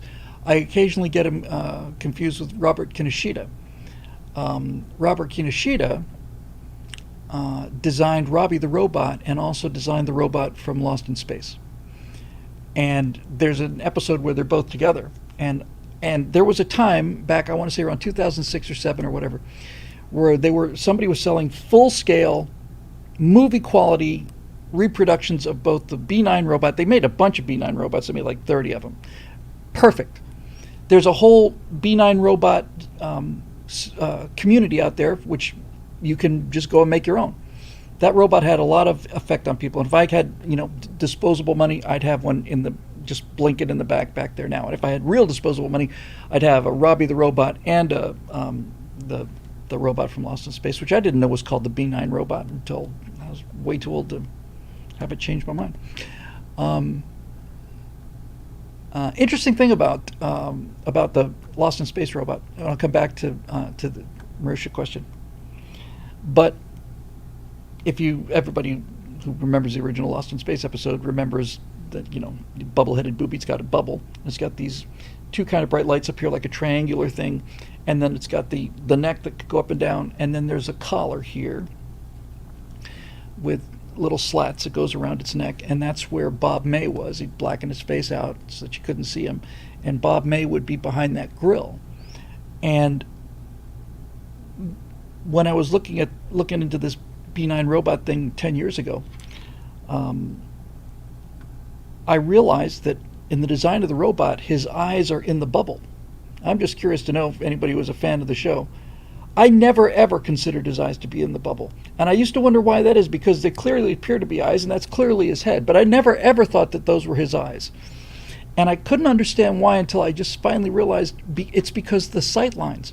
Whenever anybody on the show talked to the robot, they didn't talk to the bubble. They talked to the grill, because that's where Bob May was. So when somebody said those are the eyes way up here, I thought, can't be. That's the kind of thing I spend time thinking about. But that was Robert Kinoshita, and as opposed to Mike Okuda. Both of them extraordinarily talented guys. I don't know if Okuda worked on 2001, like the very first thing he did or something. But in any way, you get the idea. Okay. Anyway, thanks for that, because I love practical effects, and the thing I think you sent me on how they did the makeup thing with the different colors, and that was really, really cool. And I'm pretty sure, almost positive, it was Marisha who talked about how they got the keying so perfect on Mary Poppins by using sodium vapor lights, yellow screen, that had a specific frequency of the light, so that when you keyed that light out, it was a perfect key, much, much better than blue or green screen. So that was really, really cool segment on Corridor Crew. We got a Roadrunner New Mexico. We got a Guy Baylor. We got an Eric Blake. We got a George Freeland. Okay. Roadrunner NM. Greetings, friend Whittle. Salutations, Roadrunner. Several weeks ago, you said that you hoped Boeing's Starliner mission would not be successful. Boy, did you predict that one. Do you think there's any way that Boeing can recover from this mess? No. Right now, I just want Boeing to recover from the airliner mess. And I want them to do it before it's too late. I mean, obviously we had two crashes of the 737 MAX for overseas operators. That's a more complex story than it sounds. There's a lot of politics in there that at least I've heard it put by several aviation writers, that this wasn't so much Boeing cutting quarters or anything as they just had a lot of problems with overseas sales of their airliners, and they were trying to do something to make it less likely to crash. Now, that was years ago, and what I've learned about Boeing since then has been nothing but endless and well-deserved crud. But clearly, since the merger with McDonnell and Boeing's move out of Seattle to Chicago, that paragon of integrity, and many other things. Look, I don't know what percentage of somebody will tell me in a moment. This is a great thing about the hive mind. I don't know what percentage of the U.S. commercial fleet is Boeing, but I'd be amazed if it was less than half. I seem to be seeing fewer and fewer Airbuses and more and more of the later 737 models. The 737 is the airline. It's just the perfect airliner. it's just fantastic. And the 777 is the perfect long distance airliner. They're fantastic airplanes. 737 is, it's inconceivable to think about the U.S. Um, uh, air commercial air system without the 737.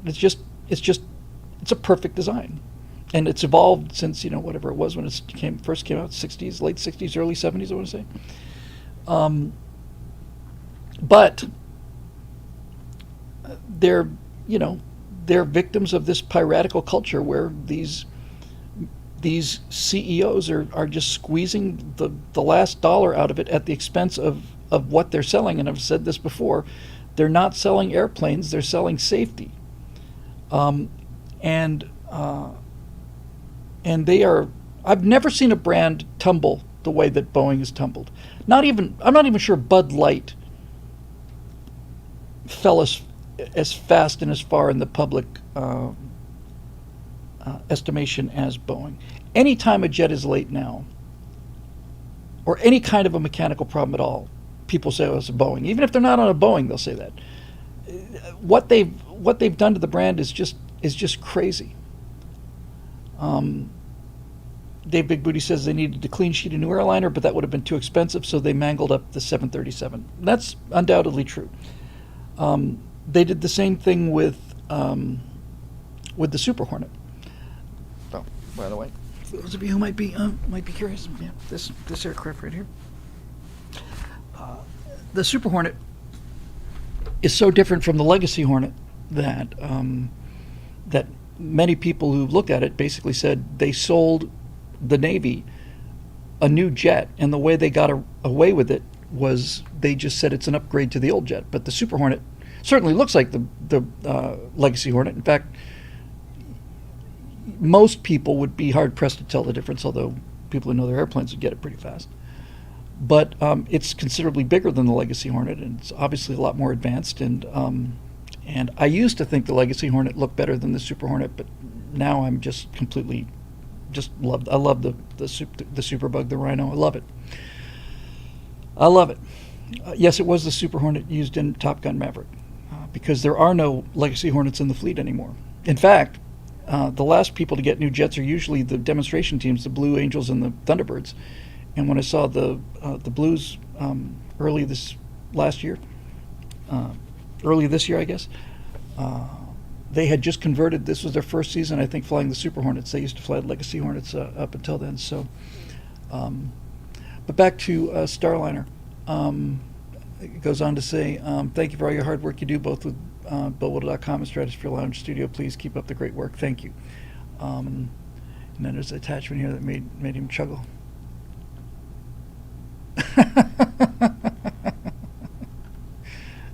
I'm so tempted to I'm going to try. Hang on. Yeah, let's see if I can just grab this. Hang on. Yeah, this needs to be shown. This is really clever. Give me 1 second. It's one of the ultimate in jokes, but it's one of my favorite shows of all time. So hang on, I drag this in. You can see this. We can do this without making a mess of things. Here, I'll go to YouTube first. Scale it down so you can see it.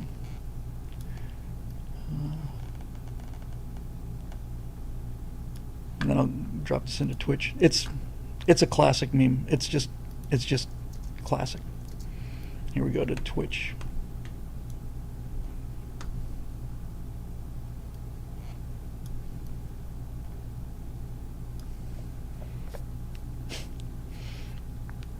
That's epic. It's absolutely epic.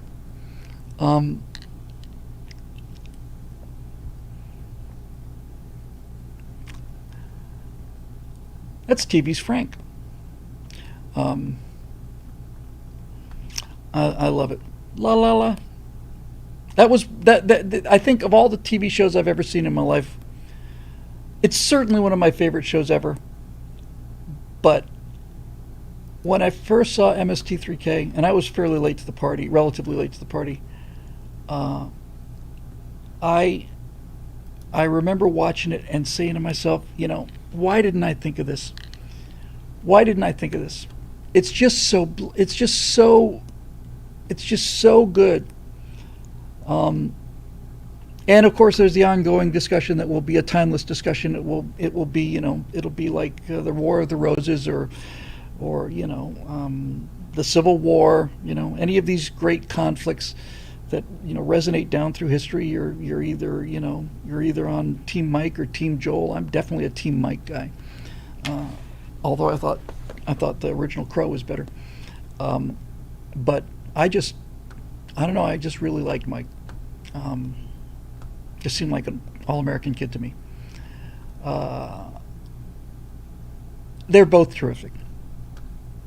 Um, yeah, but I'm a Team Mike guy.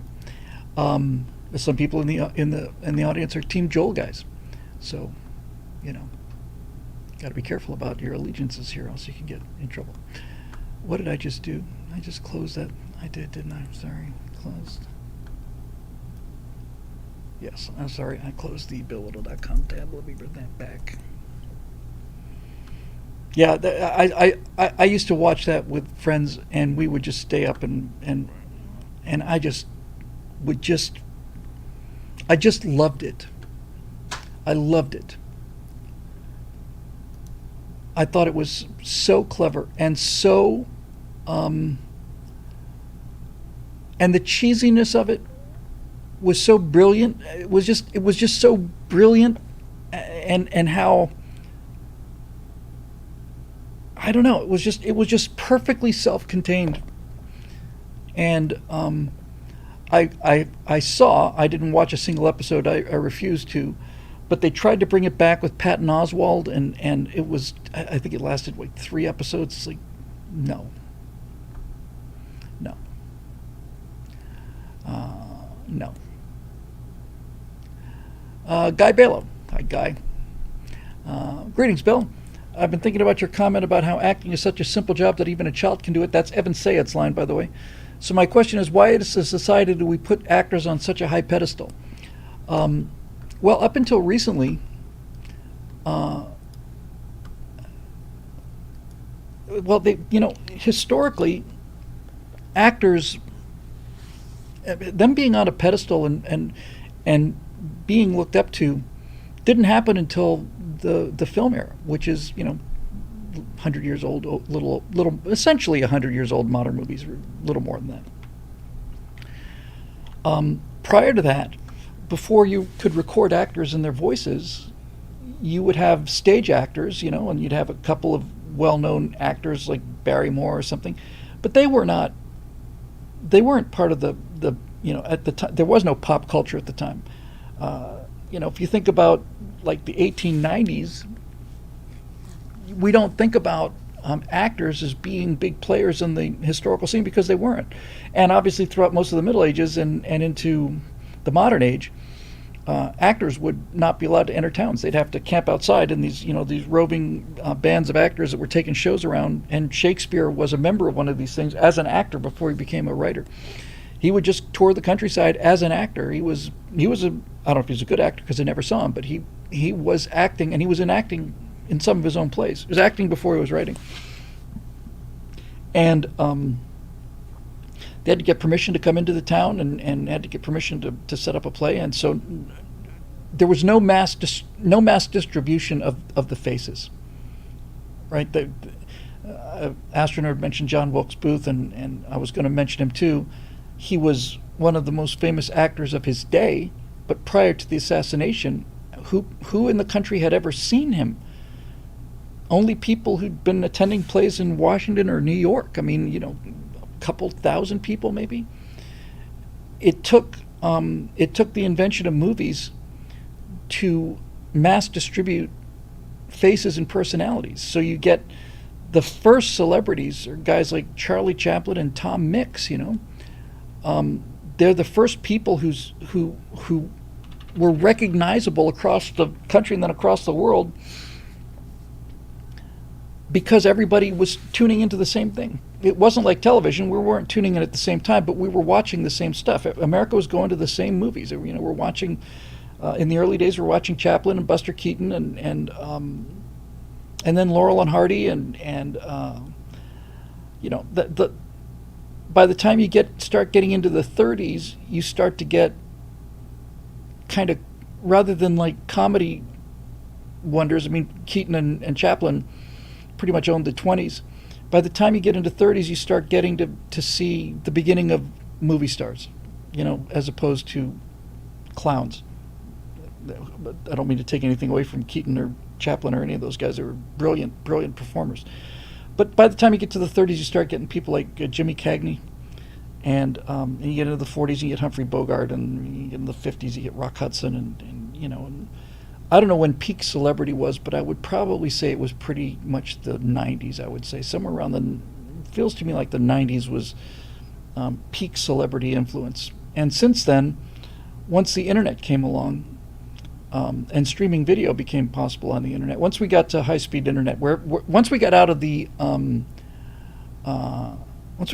dial-up era, and we started having relatively high-speed internet, then Hollywood and television, for that matter, began their decline. Now, I honestly could not tell you who won the Academy Award and who was nominated. I couldn't tell you what film. I couldn't tell you what lead actor. I couldn't tell you what director. I don't even know the name of the movies. I just don't care. And for somebody who grew up, was wanting to be in the entertainment business, that's almost inconceivable. Because for most of my life, Oscar night was just a big deal. And then it got to the point where it was getting really self-centered and started to bring politics into it. And then there was a brief period where it's like, okay, well, we're just going to watch the Oscars just for the commercials, kind of like the Super Bowl. And then it just became, irrelevant. And it wasn't until Will Smith slapped Chris Rock that something interesting happened on the Oscars. And that didn't help the industry any, That was not a renaissance of Hollywood values. That was just a sign of how low it had sunk. It's just a parody now. And I'm at the point now when I see, in fact, I'm even past the point where I see room full of limousine liberals awarding themselves trophies. It actually used to make me mad, like 5-10 years ago, because of the politics, and now I just don't care. I honestly don't care. I see George Clooney sitting there, and he's talking with Brad Pitt, who I like. I like Brad Pitt a lot, and they just seem, irrelevant to me. I like watching Brad Pitt movies. I like Tarantino movies. I like Channing Tatum a lot, but I was going to say, Michelle Pfeiffer, that's, 30, 40 years ago now. Charlize Theron was 20 years ago now. So it's like, it's really, who cares? I thought Once Upon a Time in Hollywood was a great movie. That's the last really good movie I saw, and it was Tarantino's film, and it was the last movie I saw that I really liked. And so this business of putting actors in high esteem only lasted really for about a century. During the final days of the industrial era, when you were mass producing things and you were mass producing movies and mass producing television, we all sat around and watched Gilligan's Island in reruns, at least for me anyway. People my age, we all knew what the Brady Bunch was. We all knew what the Partridge Family was, because that's what we did. I want to say it was Friday nights. I think it was Friday nights. By the way, I just read something yesterday, speaking of the Partridge Family,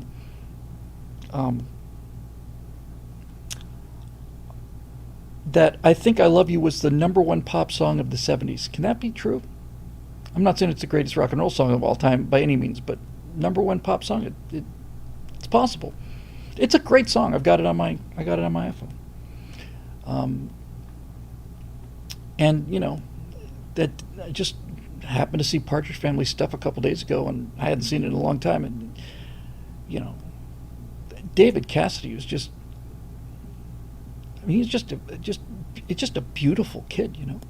Just really incredible. He wasn't even handsome. He was just, I don't know. No wonder all the girls lost their minds over David Cassidy, son of a bitch. But yeah, I did see a comment. This is a great comment, and I saw it underneath this Partridge Family video.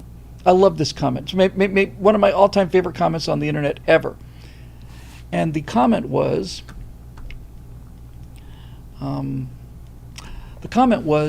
now I'm not getting scrolling on the YouTube chat anymore, and I'm wondering if I've missed a bunch of super chats because I haven't seen that thing scroll in a while. Not since I clicked on that link. So, yeah, that's not good. I'm going to refresh. No, I'm not. No, I'm not. If you've been sending super chats on YouTube, I haven't seen them for a while now. I'll get to that in a minute. But here was the comment, and I just thought it was great. The guy said, I liked it a lot better when I was 20 in the 70s than I do when I'm 70 in the 20s. I thought, amen. I thought it was just absolutely the greatest comment ever. I liked it a lot better when I was 20 in the 70s than I do now that I'm 70 in the 20s. Perfect. Okay, moving on. We got a Eric Blake and we got a George Freeland. What can I do about this? Let me sign into chat. Obviously don't want to. This action cannot be performed inside Streamlabs decks. Something just happened in the Twitch stream.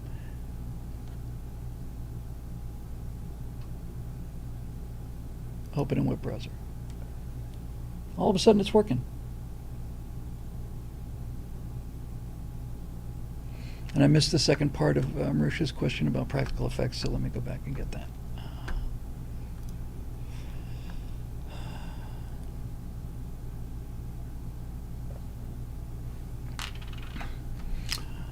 I guess as a related question, I know you're only one guy working on a shoestring budget and whoever he can craft himself, but given your general stance on CGI and what you said before about projects such as Lord of the Rings, have you thought about what the colonies might be like in terms of practical effects? Would such a thing be necessary or merely nice to have?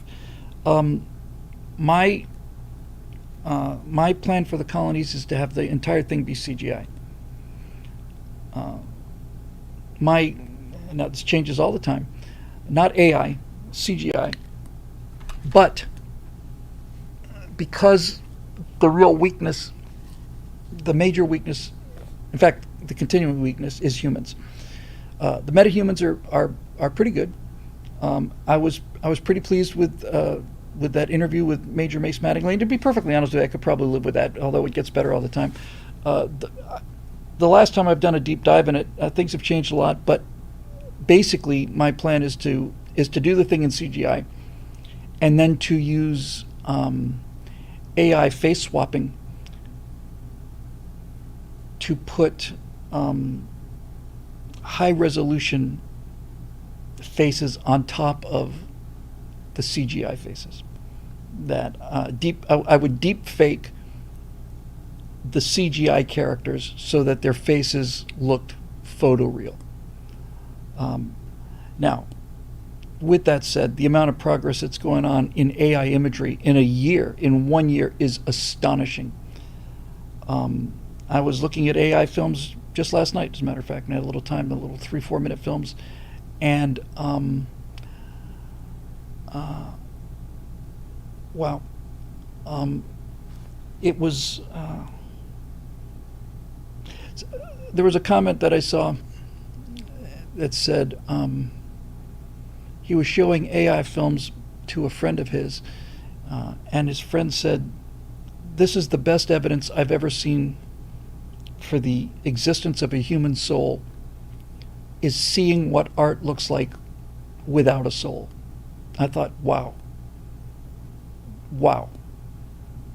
That's perfect. CGI, AI CGI is weird. And it is extremely off-putting. And it's off-putting because it is, we've talked about it many times before, that it's triangulating on reality. For example, one of the hardest things in CGI, in AI, right, not CGI, AI, is language, is signs. I generated a couple signs for the Stratosphere Lounge when we did that episode on AI, and it couldn't get the letters right because it doesn't see letters as letters. It just sees them as shapes. And so you'll see like a CGI, you'll see an AI rendering of something. It'll say diner, and it looks kind of like diner, but the E is kind of weird and off. But it is soulless, and and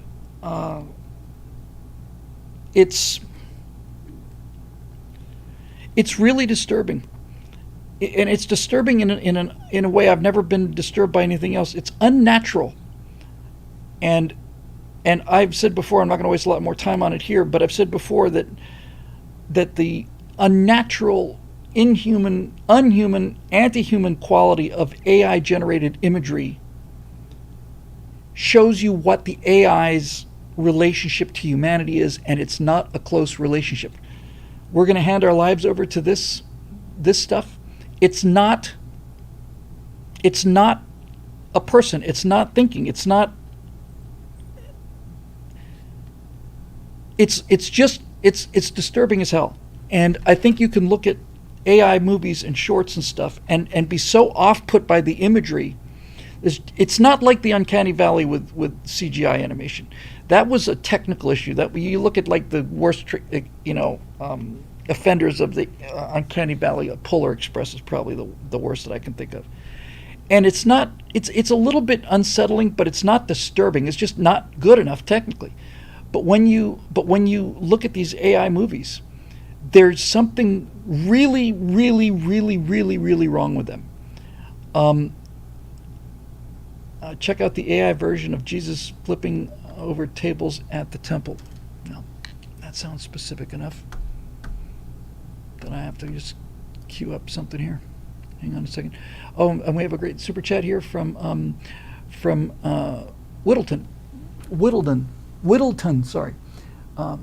Just finished listening to a 78-year-old talk for over 2 hours straight. Sorry for not listening live tonight, but I'll catch up on my commute tomorrow. Best wishes, Whittleton. Thank you very much. I think that was the Trump and Elon interviewer. Richard Burton, who was a damn good actor, actually.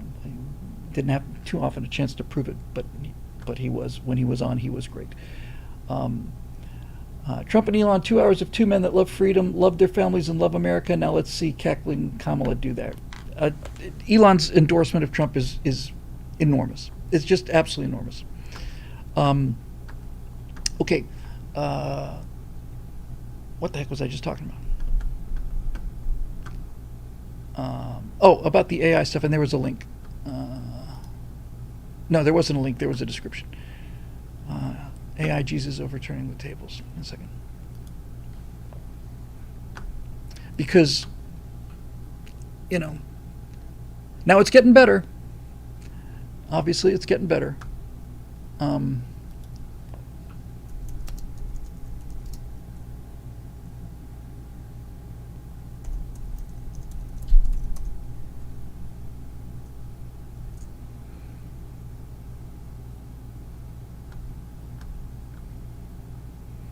Oh, wow. So they're playing with AI now, and they're doing shrimp Jesus, and they're trolling Jesus with AI now.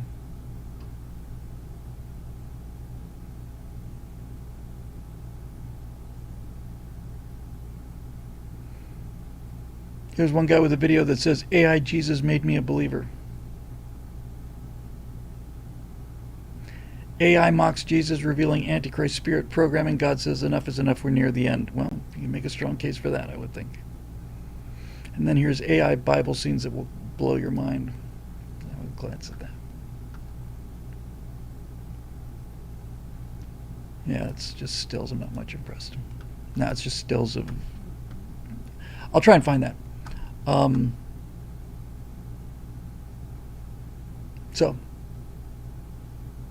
Okay, well, we'll take a look at that.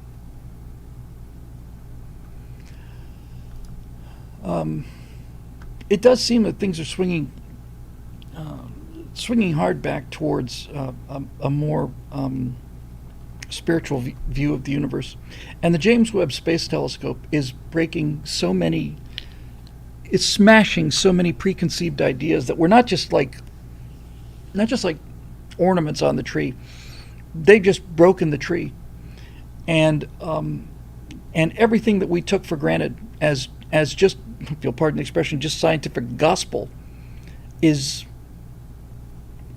getting overturned. It's like, no, no, that's not it. That's not it. They're talking about, well, here's what happened before the Big Bang, and I kind of want to say, yeah, Caledon Society says the red dots.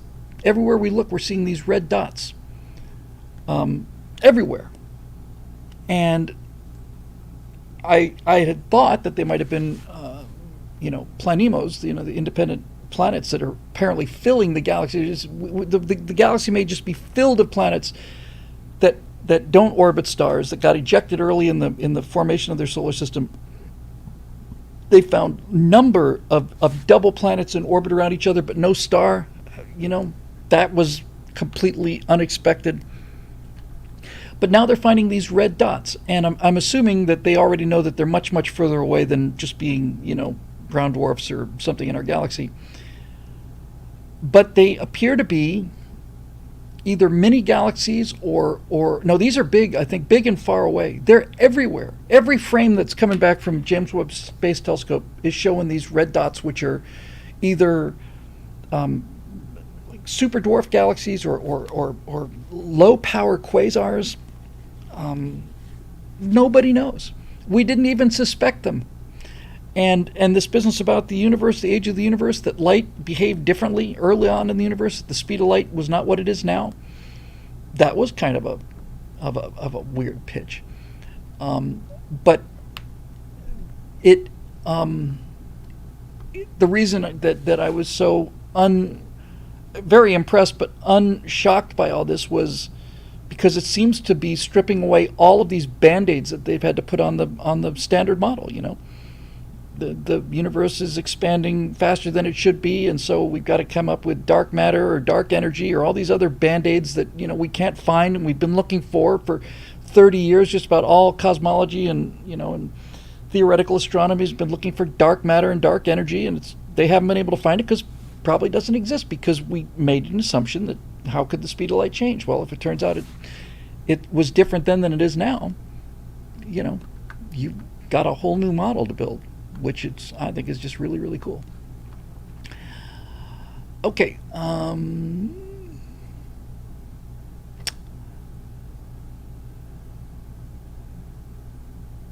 Okay, there's Eric Blake and George Freeland. Then I think we got it done.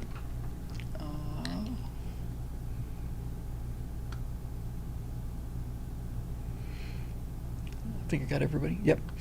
Okay, Eric Blake, Hail Vectron, Citizen Whittle, by Vectron's Golden Claw. May your most imminent cultural project break the internet like Elon's space with Trump tonight broke Twitter, albeit with more audio. So, Bill, call this a counter question of sorts for guys. One of the big issues I've noticed with our side for a long time now is every time an actor, or specifically a celebrity in general, comes out and says something from the left, conservatives en masse verbally look down their noses, not just at the specific individual, but on the profession in general. I feel like we might have covered some of this already. All these people do is pretend for a living, and what do they know about the real world, leading, of course, to the inevitable shut up and sing. But, whenever an actor celebrity comes out and says something perfectly reasonable and even conservative, like Morgan Freeman on race issues, for example, those same conservatives en masse do a complete 180 and sing, if you will, their praises.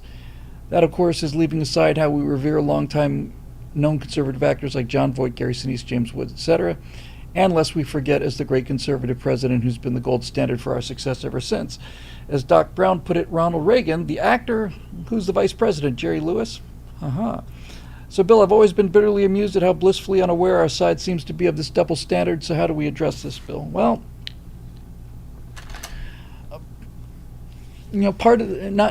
all of this is the dog bite man, man bites dog thing, right?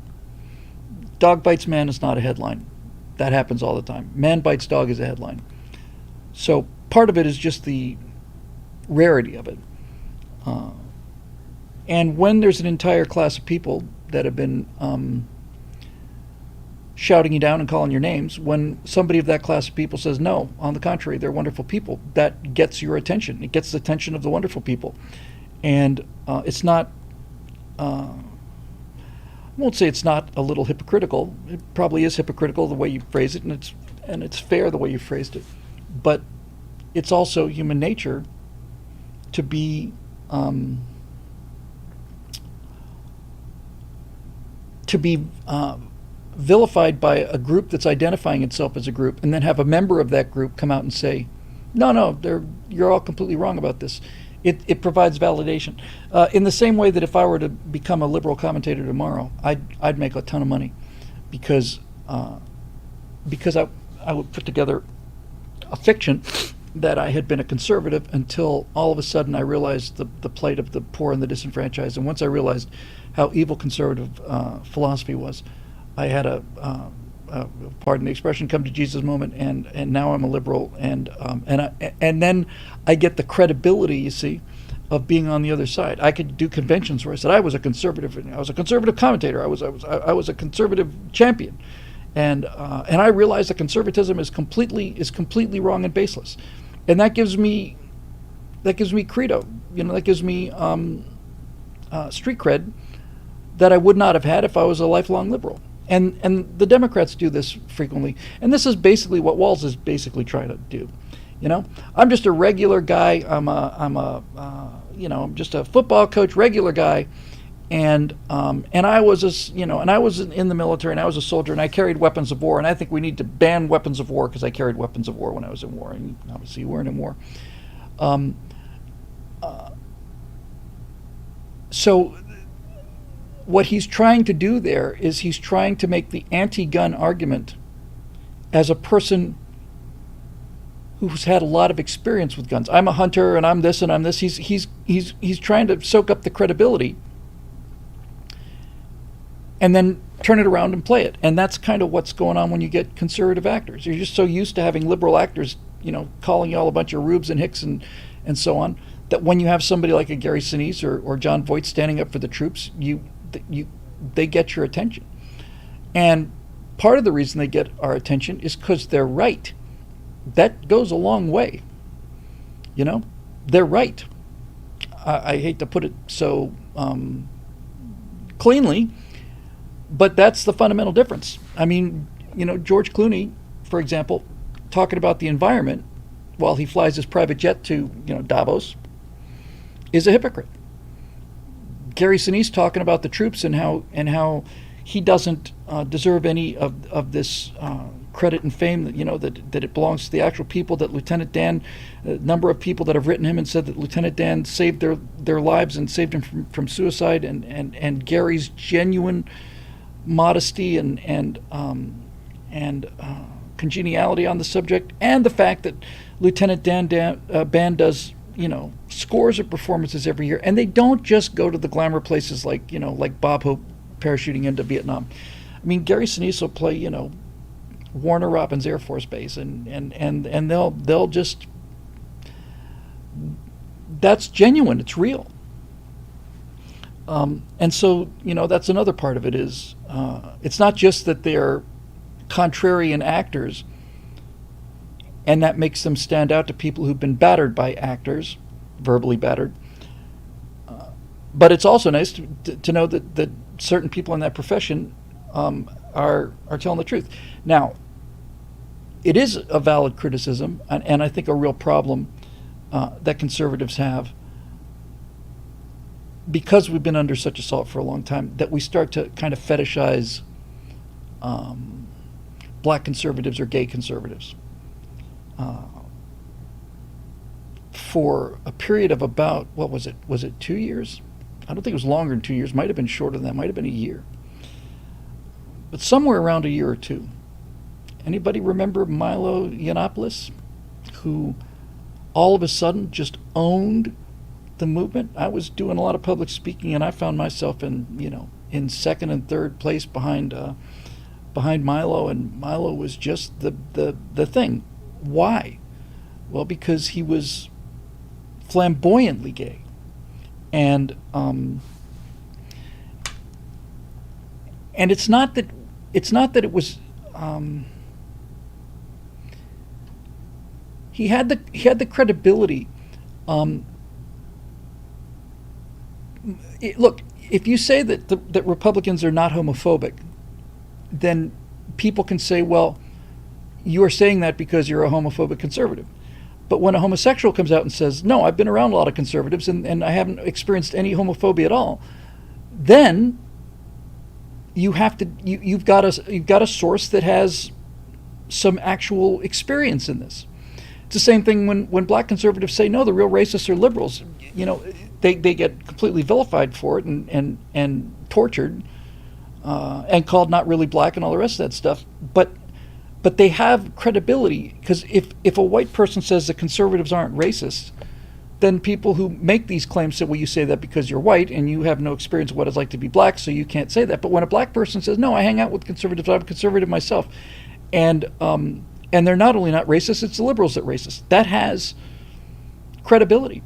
And I'm seeing a couple of these black conservatives are just knocking them out of the park. I forget the name of the two twin brothers. They're bloody marvelous. They're hilarious, and they've got credibility. They got street cred, and so does Kanye West, and Candace Owens can talk about things in a way that I can't talk about them, because it's not because I'm afraid to talk about them, the Hodge twins. It's because, realistically enough, I cannot talk about, well, obviously, I cannot talk about the black experience in America because I haven't had the black experience in America. I can talk about things like, I have never heard a racist comment from the conservatives I've been around, never. And I have been to a lot of events, 100, 200 events, basically. And I've never heard or seen a word of it. And now people can say, well, that's because you're not black and you don't experience the reflexive kind of prejudice. You don't see it because you're white privilege. Okay. Now I will say this too. I went to a Friends of Abe meeting years ago with Zoe Rachel, and came out of that meeting and Zoe said, I really wish people would just refer to me as a conservative instead of a black conservative. And I said, man, I hear that, brother. I completely get that. So, when you create a world of identity politics, which is not what the right did, it's what the left did. When everything is identity politics, then when you get somebody who's part of an identity group that is speaking up against the narrative, it carries weight that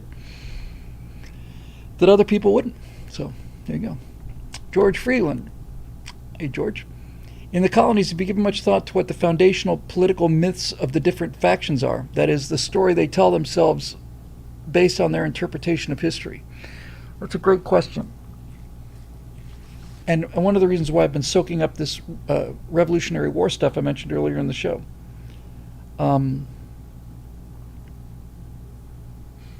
When the colonials made a stand early on, they planted the Union Jack. They planted the British flag as a sign of triumph. And then for a period there, the revolutionary flag, the American colonial flag, was the Union Jack in the corner with the 13 stars and stripes, 13 stripes. And then along Betsy Ross Cames or whoever, and the first person to actually fly the Revolutionary War flag that we think of, the 13 stars in a circle, that flag, which was big during the bicentennial, I remember, was John Paul Jones. When John Paul Jones set out to sea in one of his raids, he was the first person to fly the new flag. So the part about it that's hard to write, and it's hard even to think about. I talked about this a little bit on that right angle segment called Galtigan's Island. Would you go to Galtigan's Island if there was a place that was more America than what America's become, if there was more freedom and it was constitutional government, limited government, and all of these principles were being upheld, and not being undermined, would you go there?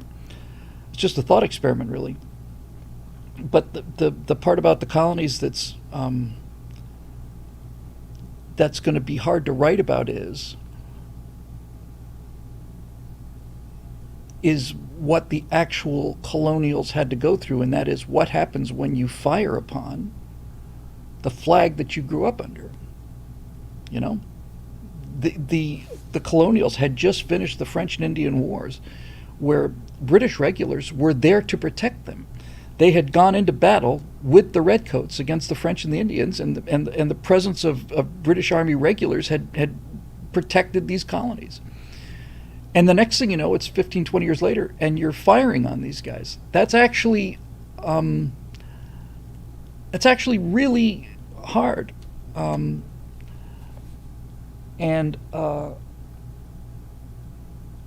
so the only way you can portray that is, how would you feel about firing on the American flag? How would you feel about trying to sink a ship that had USS in front of it?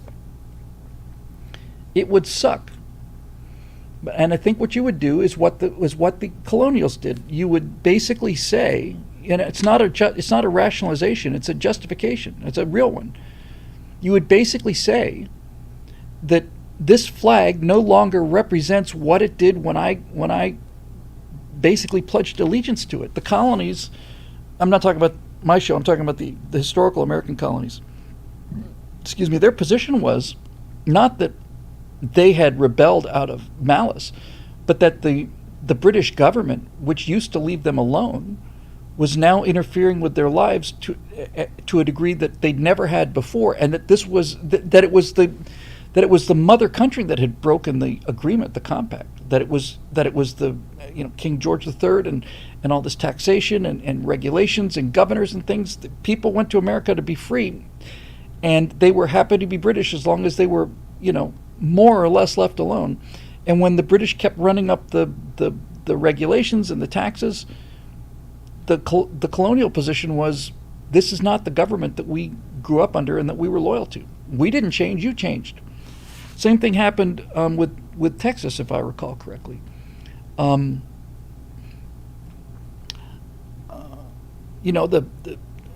Mexico set aside the Texas territory and had a large number of Americans go down there and settle, the Americans that went there understood that they were no longer living in America. They were living in a Mexican province, and they went down there to settle it. And then the Texas War of Independence was because the Mexican government began intruding on what they had assumed was going to be more or less being left alone.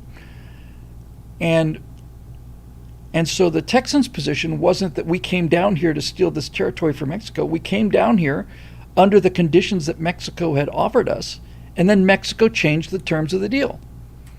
And basically, that's my understanding of the story of the fight for Texas independence. They were prepared to live under a Mexican government that essentially said, if you want to come settle this territories, we're going to more or less leave you alone. And then they didn't. And so, the next thing you know, there you go. So just to finish the question from George Freeland, in the colonies, have you given much thought to what the foundational political myths of the different factions are? That is the story they tell themselves based on their interpretation of history. This seems like a very effective way to write fictional factions. I'm trying to tell the story of the American Revolution 200 years in the future instead of 200 years in the past. That's the entire premise. But you can't ignore the fact that 200 years from now, the people that make up the fictional colonies, the science fiction movie, you can't ignore the fact that they have the historical example of America as a precedent. So, because this is essentially is an idealistic, semi-utopian vision, the revolution against the existing power structure has the guidance of what happened in the American experiment 400 years earlier than when this takes place. And what I think I'm certainly inclined to do, you don't want to write all the conflict out of it, because if you write the conflict out of it, you get nothing but a Mary Sue government. And I certainly don't want that. But there are going to be points, I think, in the colonies where I want them to have learned from the mistakes that we made as Americans. And I think that the human species is, in fact, advancing, not in the way the progressives feel. But let's take a real clear example for me. Let's take whaling. I mean, when you look at those old maps of the Americas, I mean the old maps, you would see these creatures that had fins like fish, and then they had curved snouts and two nostrils, and a jet of water was coming out of the nostrils on the front of these things. These were whales. But whales don't look anything like that. And we didn't know anything about whales other than they were these monstrous large things in the ocean that had a bunch of valuable stuff in them in terms of the whale oil, and that you could boil down from blubber, and then the sperm whales, the gigantic head filled with this fluid that made a very, very fine oil, and that when you were using oil lamps, that the whale oil lamps burned very, very bright, and if you needed a really good oil to lubricate things like watch parts, then this was the best that you had. You didn't have petroleum. You can just go down and buy synthetic oil, or you couldn't go down to the hardware store and buy a can of oil. So there was a commercial need for whaling, and we went out and damn near extincted a number of whale species. And that was a mistake. I think a mistake is probably too strong a term.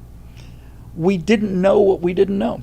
We didn't know that these creatures were highly intelligent. We didn't know that they had social lives, and we didn't care.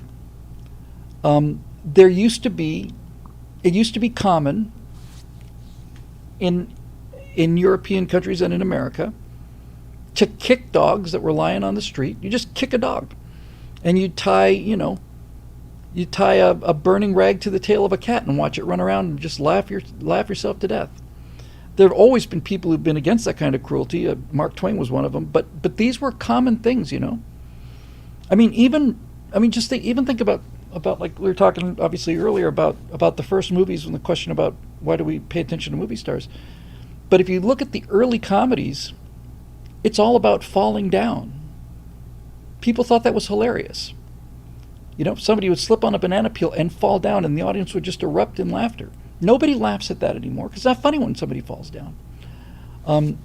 We become, on this score, it's good that we become more sensitive to these things. I mean, it's good that we don't kick dogs anymore.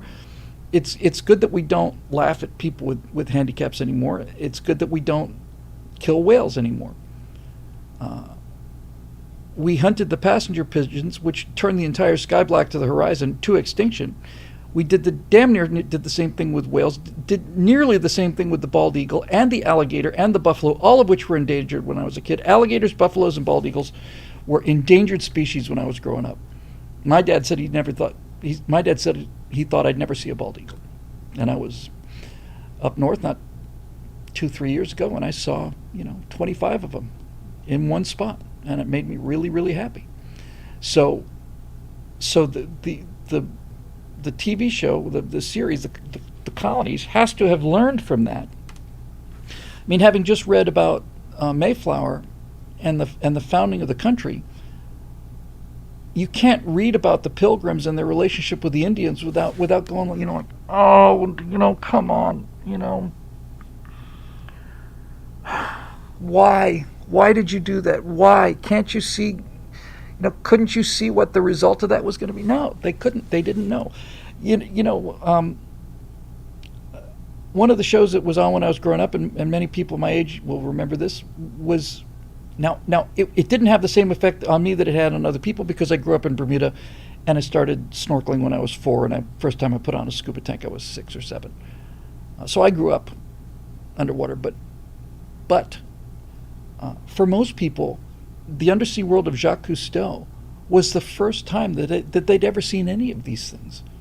We just didn't know. Roadrunner mentions flipper.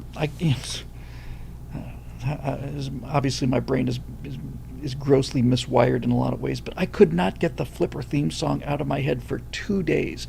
I have a problem with that. I have nothing but earworms running all the time. I'm always humming a tune in my head, and I didn't know why until I realized it's because of the tinnitus.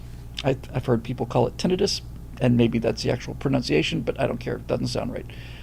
I destroyed my hearing by listening to loud cassettes on gel sealed headsets, and then I worked in a nightclub, which really did it for 3 or 4 years. And I'm standing in front of speakers that are the size of this wall, and boom, boom, boom, for 3 years, and it just took all the just burned out my ears. So my entire life now, I wasn't aware of it until 20 seconds ago, but during this entire show, there's been this,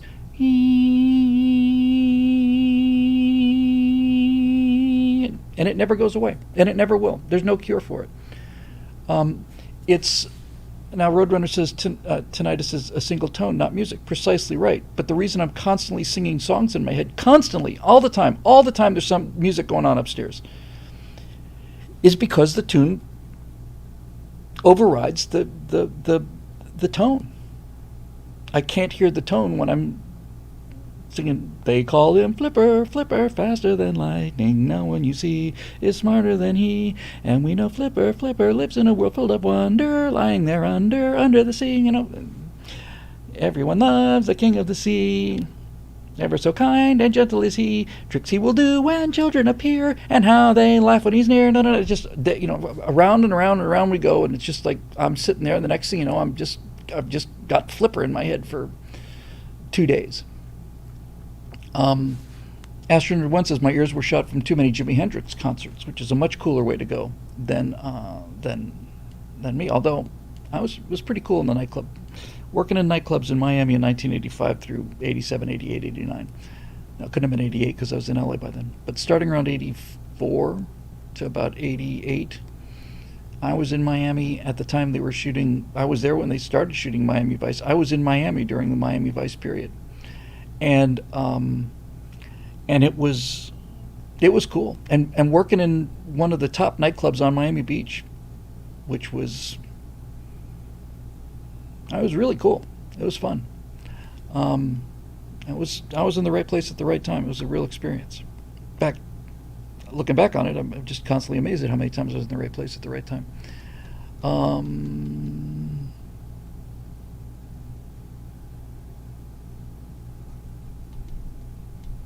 Eric Blake says, hey, I got an idea. You mentioned that Benedict Arnold's treason. This is in the comment section. United America, what if you have a traitor in the future, but it's actually all staged? It's a great idea. There was a science fiction novel called Wild Card. And it was about the U.S. government faked an alien invasion in order to either to unite the people or to justify a defense thing or something like that. Marisha says, does it affect my sleep? Not at all. I fall asleep before. I'm one of those people who's asleep before my head hits the pillow. I'm very, very grateful for that. I had a brief period in my life where I couldn't sleep. Very brief period, 4 or 5 months. But generally speaking, I'm out like a shot. I am asleep before I down and I'm out, honestly, within 30 seconds. And that's. Yeah, and Sad Wings Raging says, lucky you. Yeah, it is. I am actually lucky. That's not being able to sleep is a terrible feeling, especially when you've got to be up in several hours and you're just constantly looking at the clock and it's getting later and later and later. You realize you're going to get less and less sleep, but always been that way. Anywhere, in the car, boom. Hey, I was a first-time chat from GoArmy 2211. I got to sleep because you got PT in the morning. Yeah, it's funny how a lot of physical exercise will help you fall asleep at the end of the day. Not that I know about it recently, but I remember the more you'd go out and play and ride your bikes and stuff, you come home and be like sleeping. I'll tell you what, though, when we first moved to Florida, and I can't remember this happening in Bermuda, but we moved from Bermuda to Florida. We were here for 6 months, then we moved back to Bermuda for like a year and a half, then we moved back to Florida again. It was bizarre. And I sometimes get those two intervals confused. But my dad was the manager of the Carlton Beach, which became the Sonesta Beach in Bermuda, which is torn down now. And then he became the manager of the Sonesta Beach on Key Biscayne. And then we went back to Bermuda, where he became the first manager of the Southampton Princess. Then we came back to Florida again. There was a reason for me bringing... there was a period there, I don't know why, but my mom had us in bed by like 8 o'clock, and maybe it was just one or two times to punish us, but it seemed like it was like an entire summer. And we're lying in bed there, and it's still daylight out. I mean, like, early twilight, and it's like, you can't go to sleep now. It's insane. It's insane. Then I went through a period of most of my life, which was stay up all night, sleep all day. That's why the nightclub job was so much fun for me. I wouldn't get home. If I went straight home after work, I wouldn't get home till 5 or 6 in the morning. And sometimes we'd go out to bottle clubs afterwards, and I wouldn't get home till 10 or 11. I'd sleep till 5 or 6. And in the Army, it's lights out by 9. Yeah, well, I just, the most times that I would see the sun in the morning were after being up all night watching the sunrise. I remember the first time I stayed up all night, by the way. I don't know if anybody else remembers that, but the first time I stayed up all night, I remember feeling like, wow, man, I must be an adult now because I have stayed up all night. I stayed up. I clearly remember staying up all night. But recently, relatively recently, in the last 10 years or so, certainly in the last 6 or 7 years, now, instead of keeping the drapes, the curtains closed, I used to have those super heavy-duty curtains, you just black out a room. Now I just keep the blinds open, and I wake up like a human. When I was doing when I was at PJTV, for example, and I had to get up in the morning, it would be set the alarm for 9 or something, or earlier, because I guess I was supposed to be there by 9 or 10. I was always late there, and it'd be, and I'd just reach over and hit snooze. I'd hit snooze 6 times, because I was dead asleep, and I'm trying to drag myself out of sleep like I'm dragging myself out of a swamp. But once I realized if you leave the windows, the shades open, then you wake up naturally as the light comes up over the course of half an hour. You just slowly gets brighter, and the next thing you know, it's like, well, it's happened to me this morning. I woke up at 6:30. I set my alarm for 8:30, but I just woke up at 6:30 because it was getting brighter, and then the sun came up. And when I get up early, I get a lot more done. And it's a much, much better way to live. I guess when you're 20, I was 25 in the nightclub days. There's kind of a romance and a kind of a, I don't know. It's just cool to be working a night job when I was in my 20s.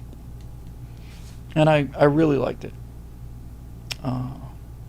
Because it was, it was glamorous. And I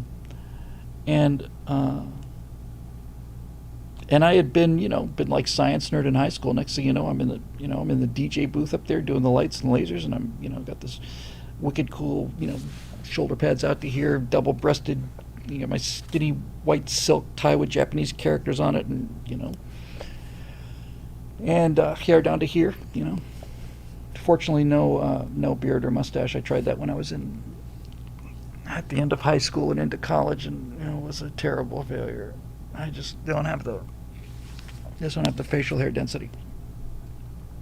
I had a mustache that was probably 80% eyebrow pencil for a while there. It was horrifically embarrassing to even talk about, let alone think about it. Anyway, at night I liked the fact that there were no crowds at night. I just liked it. There was a certain kind of person who was a night person. I didn't even realize until relatively recently. I didn't have a mullet in the sense somebody says Bill Whittle the mullet. It wasn't a mullet. It was long hair. Mullets are, business up front, party in the back, shoot to the side, straight back. No, I had long hair. It was not a mullet.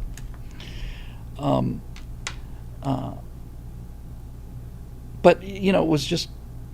It's only recently that I heard that some people are genetically predisposed to being a night person. Natasha's a night person, and that, at least this is what I heard, that it was advantageous for humans to have certain individuals who it was a pro-survival thing to have somebody up all night, keeping an eye on the mouth of the cave, while the fire's burning low.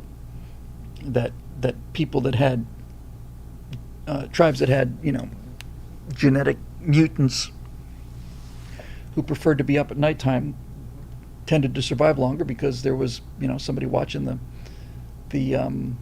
thing. Uh, yeah. So anyway, it was cool.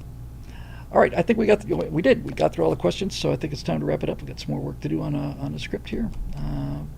Send the vampires. That's a good idea. I was a vampire. I talked to this one counselor once, and she said first time I walked in there, she said you were so pale, I thought you're almost blue. I'm a creature of the night. I do remember coming out of